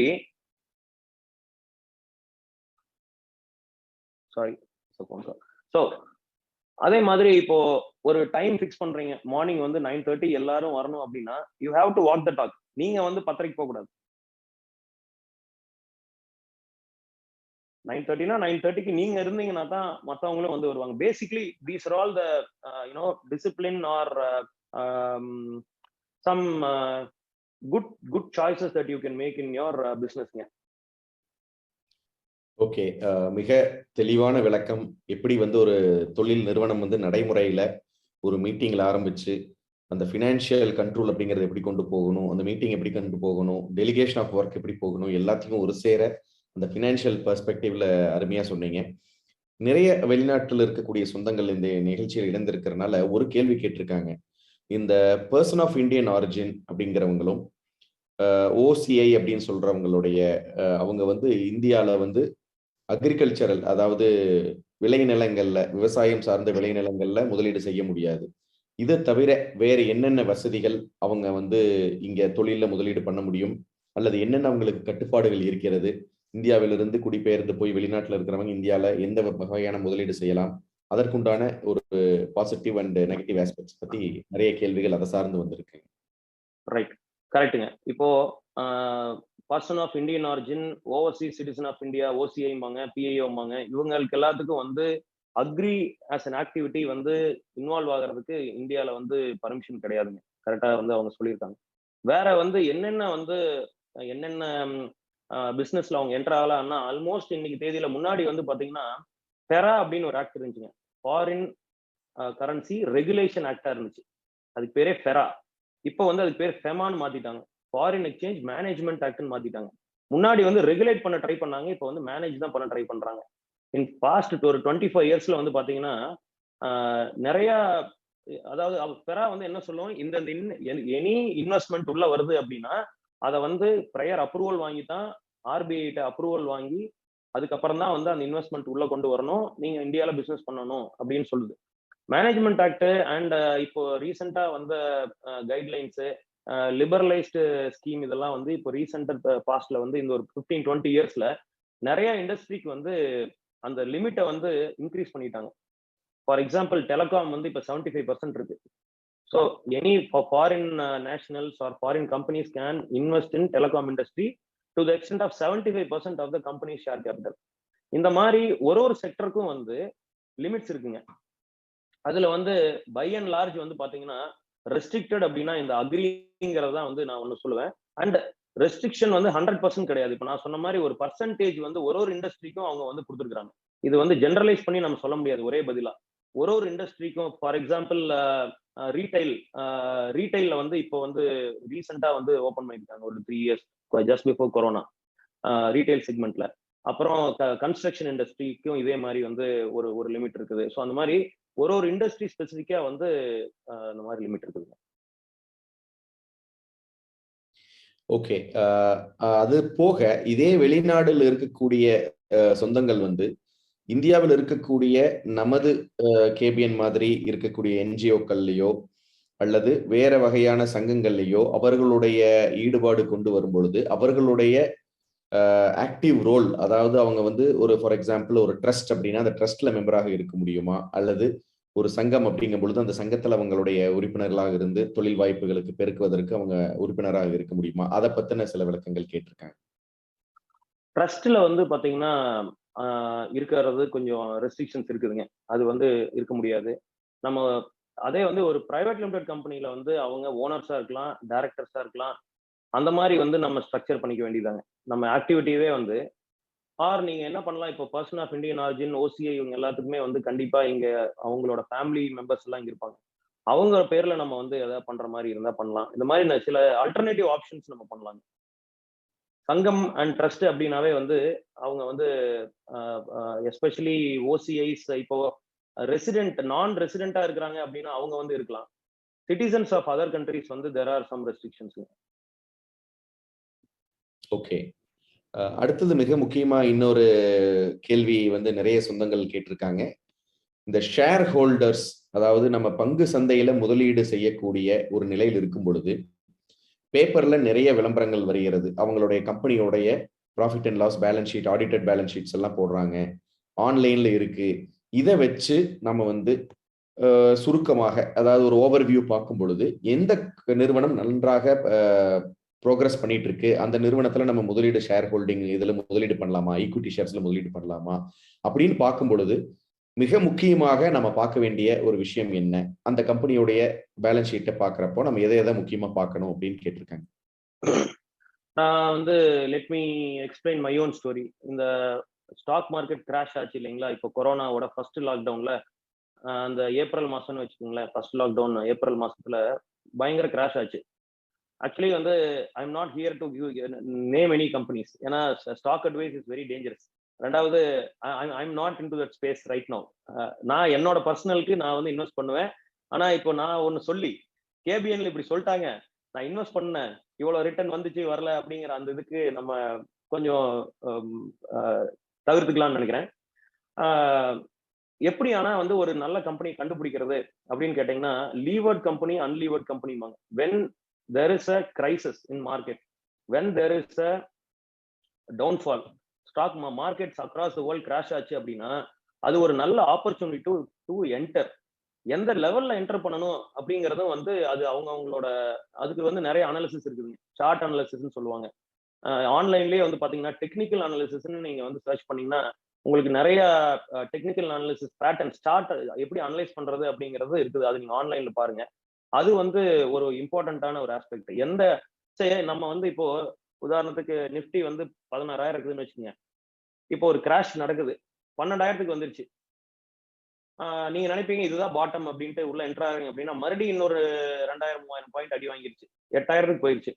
சரி இதுதான் பாட்டம் நினைப்பீங்க, மறுபடியும் இன்னும் 2,000 போயிருச்சு அப்படின்னா அப்படி போயிட்டே இருக்கும். இது அந்த பாட்டமை வந்து டிட்டர்மைன் பண்றதுதான் வந்து முக்கியமான பாயிண்ட்டுங்க இன் ஸ்டாக் மார்க்கெட். இது வந்து ஸ்டாக் ஸ்பெசிஃபிக்காவும் இருக்கலாம், இண்டெக்ஸ் ஸ்பெசிஃபிக்காவும் நம்ம சொல்லலாம். எனி சார்ட் அனாலிசிஸ்ல உங்களுக்கு கம்பெனி நேமே தேவையில்ல, அந்த சார்ட்டை கொடுத்தீங்கன்னா இந்த சார்ட்ல இதுதான் பாட்டம் அப்படின்ட்டு உங்களுக்கு கணிக்கிற அளவுக்கு இன்னைக்கு வந்து ரிசோர்சஸ் இருக்குது. அந்த நாலேஜை நம்ம வந்து வளர்த்திக்கணும். ஒண்ணு. ரெண்டாவது நான் ஒரு பாயிண்ட் சொல்ல விரும்பிக்கிறேன் இந்த இடத்துல. சோ அப்படி என்டர் ஆறீங்க அப்படின்னா இந்த மாதிரி கிரைசிஸ் டைம்ல என்னன்னா எந்த கம்பெனிக்கு வந்து லோன் இல்லையோ, சரிங்களா, லோன் இல்லையோ அந்த கம்பெனி வந்து சீக்கிரமா ஃபாஸ்டா வந்து ரீபவுண்ட் ஆகும். ஸோ அந்த வகையில பாத்தீங்கன்னா இதை நான் ஒரு ஆக்டிவிட்டியாவே பண்ணினேன் அந்த டைம்ல. ஏன்னா வீட்டுல வேலையும் இல்லை, எல்லாரும் வந்து லாக்டவுன்ல இருக்கிறோம். ஸோ இது ஒரு ஆக்டிவிட்டியாவே பண்ணேன். எந்தெந்த கம்பெனி வந்து லீவர்ட் கம்பெனி, அன்லீவர்ட் கம்பெனின்னு சொல்லுவாங்க. லீவர்ட் கம்பெனினா லோன் இருக்கிற கம்பெனி, அன்லீவர்ட் கம்பெனினா லோன் இல்லாத கம்பெனி. இது வந்து கேபிட்டல் நம்ம ஃபினான்ஷியல் மேனேஜ்மெண்ட்ல ஒரு இம்பார்ட்டன்டான கான்செப்ட். ஸோ இந்த லோன் இல்லாத கம்பெனி நீங்க போயிட்டு அதோட பாஸ்ட் ரெக்கார்ட்ஸ் எல்லாம் எடுத்துட்டு இது உங்களுக்கு சாட்டிஸ்ஃபைடா இருந்துச்சுன்னா இந்த லோன் இல்லாத கம்பெனி வந்து ஃபாஸ்டா ரீபவுண்ட் ஆயிருக்குது. இதுதான் வந்து ஹிஸ்டரி. நீங்க 2008 நம்ம அந்த அந்த கிரைசிஸ் ஆகட்டும், இல்லை இப்போ ரீசெண்டா அந்த கொரோனா கிரைசிஸ் ஆகட்டும், இது வந்து ஷேர் பண்ணுங்க. இது வந்து ஒரு டிப் நான் சொல்லிட்டேன். ஸோ இந்த மாதிரி நீங்க பேலன்ஸ் ஷீட்ல என்ன முக்கியமா பார்க்கணும்? அப்ப நீங்க லோனை பார்க்கணும். ஏன் அப்படின்னா, உங்களுக்கு லோன் இல்ல அப்படின்னா பிசினஸே ஓடல, உலகம் முழுசும் எந்த பிசினஸும் ஓடல அப்படிங்கும் பொழுது நீங்க வட்டி கட்ட தேவையில்ல. நீங்க வட்டி கட்டாம இருந்தாவே உங்களுக்கு பணம் சம்பாதிச்ச மாதிரி. ஸோ அந்த ஒரு பாயிண்ட் நான் சொல்லிக்கிறேன். அதே போல நீங்க பாசிட்டிவ் கேஷ் ஃப்ளோ பார்க்கணும். நம்ம இன்னைக்கு கேஷ் ஃப்ளோ ஸ்டேட்மெண்ட் பார்த்தோம். Profit and loss account, cash flow. Profit and loss அக்கௌண்ட்டை மட்டுமே வச்சு ஒரு கம்பெனியை நீங்க டிட்டர்மைன் பண்ணவே கூடாது. There are adequate examples where profit and loss நிறைய ரிப்போர்ட் பண்ற கம்பெனிஸ் வந்து they will have a very weak operating net cash flow. Negative cash ஃப்ளோவே இருக்கும். அது நம்மளுக்கு வந்து ப்ராஃபிட் அண்ட் லாஸ்லயும் தெரியாது, பேலன்ஸ் ஷீட்லயும் தெரியாது. கேஷ் ஃப்ளோ ஸ்டேட்மெண்ட் போய் பார்க்கணும். ஓகே, மிக தெளிவான ஒரு விளக்கம் கொடுத்துருக்கீங்க. பங்கு சந்தை முதலீடுல எந்த அளவுக்கு கேர்ஃபுல்லா இருக்கணும், அதே மாதிரி எந்தெந்த விஷயங்களை பார்க்கணும் அப்படின்னு. அடுத்தது நம்ம சில தொழில் வாய்ப்புகள் இருக்கக்கூடிய ஏற்றுமதி தொழிலாகட்டும் அல்லது உள்நாட்டு வர்த்தகத்தில் இருக்கக்கூடிய தொழிலதிபர்களாகட்டும், நிறைய பேர் வந்து ஒரு வங்கிக்கு செல்லும் பொழுது அந்த வங்கிக்கு டர்ன் ஓவர் என்ன அப்படிங்கிறத வச்சுதான் அந்த ஒரு தொழிலதிபரையோ அல்லது தொழில் செய்பவரையோ மதிப்பீடு செய்யறாங்க.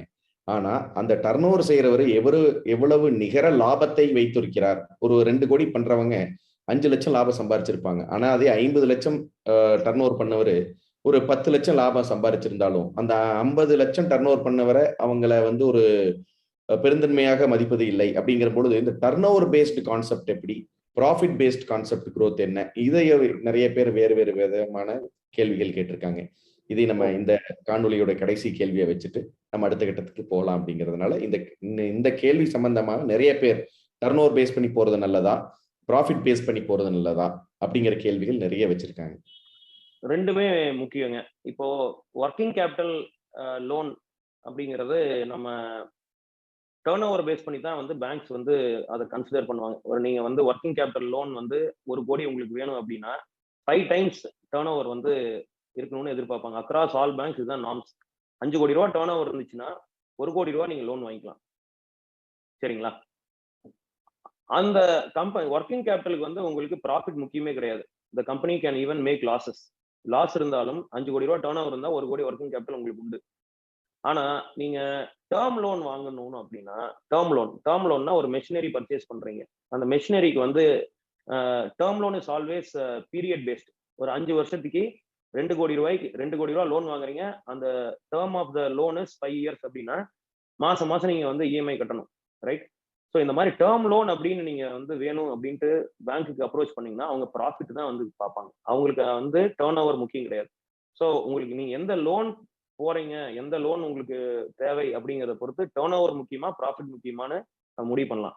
பட் இப்போ இருக்கிற கிளைமேட் அப்படின்னு பாத்தீங்கன்னா, இப்போ இருக்கிற இன்வெஸ்ட்மெண்ட் கிளைமேட் எடுத்துக்கிட்டீங்கன்னா, அதாவது இன்னைக்கு வந்து ப்ராஃபிட் காமிக்கிறது வந்து ஒரு ஆப்ஷன் மாதிரி ஆயிடுச்சு.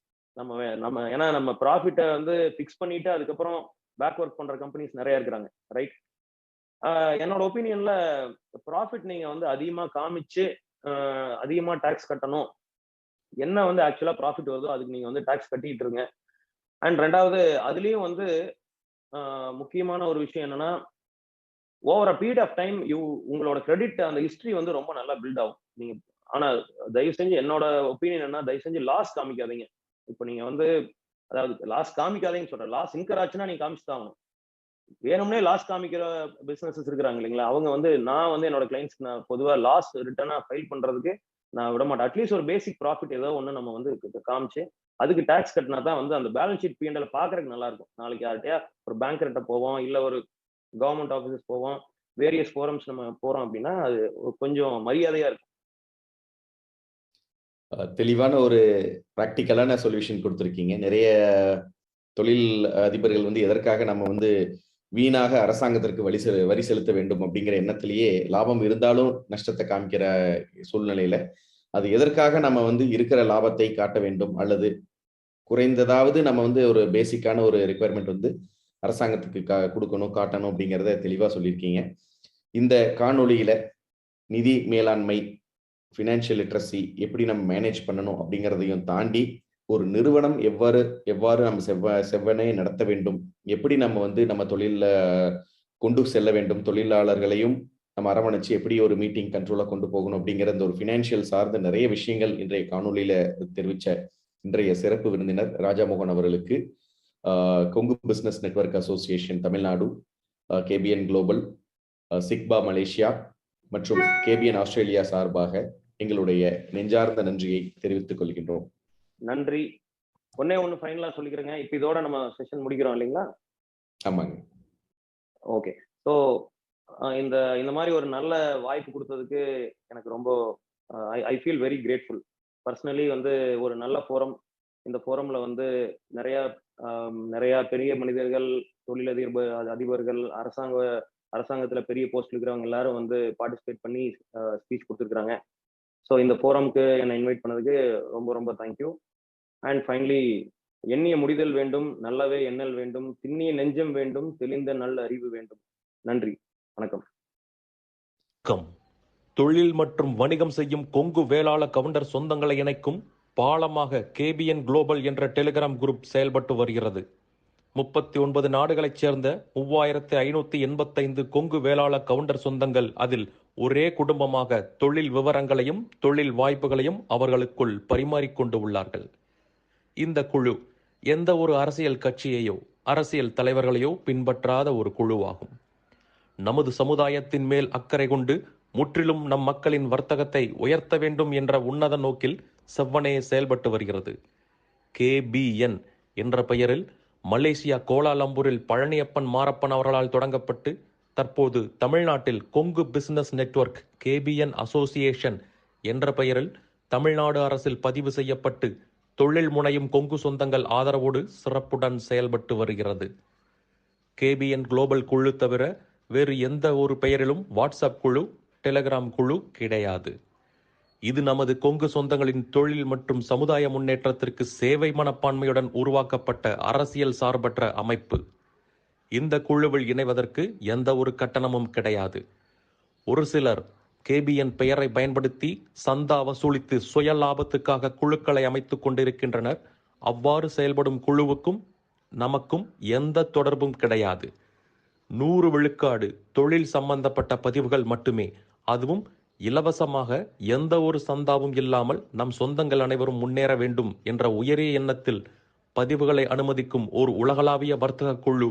நம் தொழில் அபிவிருத்திக்கு ஏற்ற ஓர் உபயோகமுள்ள ஒரே குழு கேபிஎன் குளோபல் டெலிகிராம் குழு.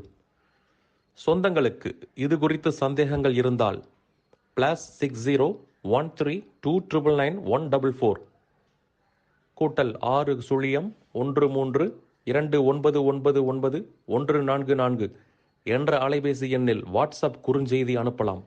நன்றிகளுடன் மலேசியா பழனியப்பன் மாரப்பன் அவர்கள் சார்பாக செழியன் குமாரசாமி. நீங்கள் நமது கொங்கு சொந்தங்கள் வாழ்வில் முன்னேற வேண்டும் என்று விரும்பினால் இந்த தகவலை உங்கள் சொந்தங்களுடன் பகிர்ந்து மகிழ்ந்திட அன்புடன் வேண்டுகிறேன். கேபிஎன் குளோபல் டெலிகிராம் குழுவில் இணைந்து உங்கள் தொழில் வணிக உறவுகளை விரிவுபடுத்தி வளம் பெற வாழ்த்துகிறேன். வணக்கம்.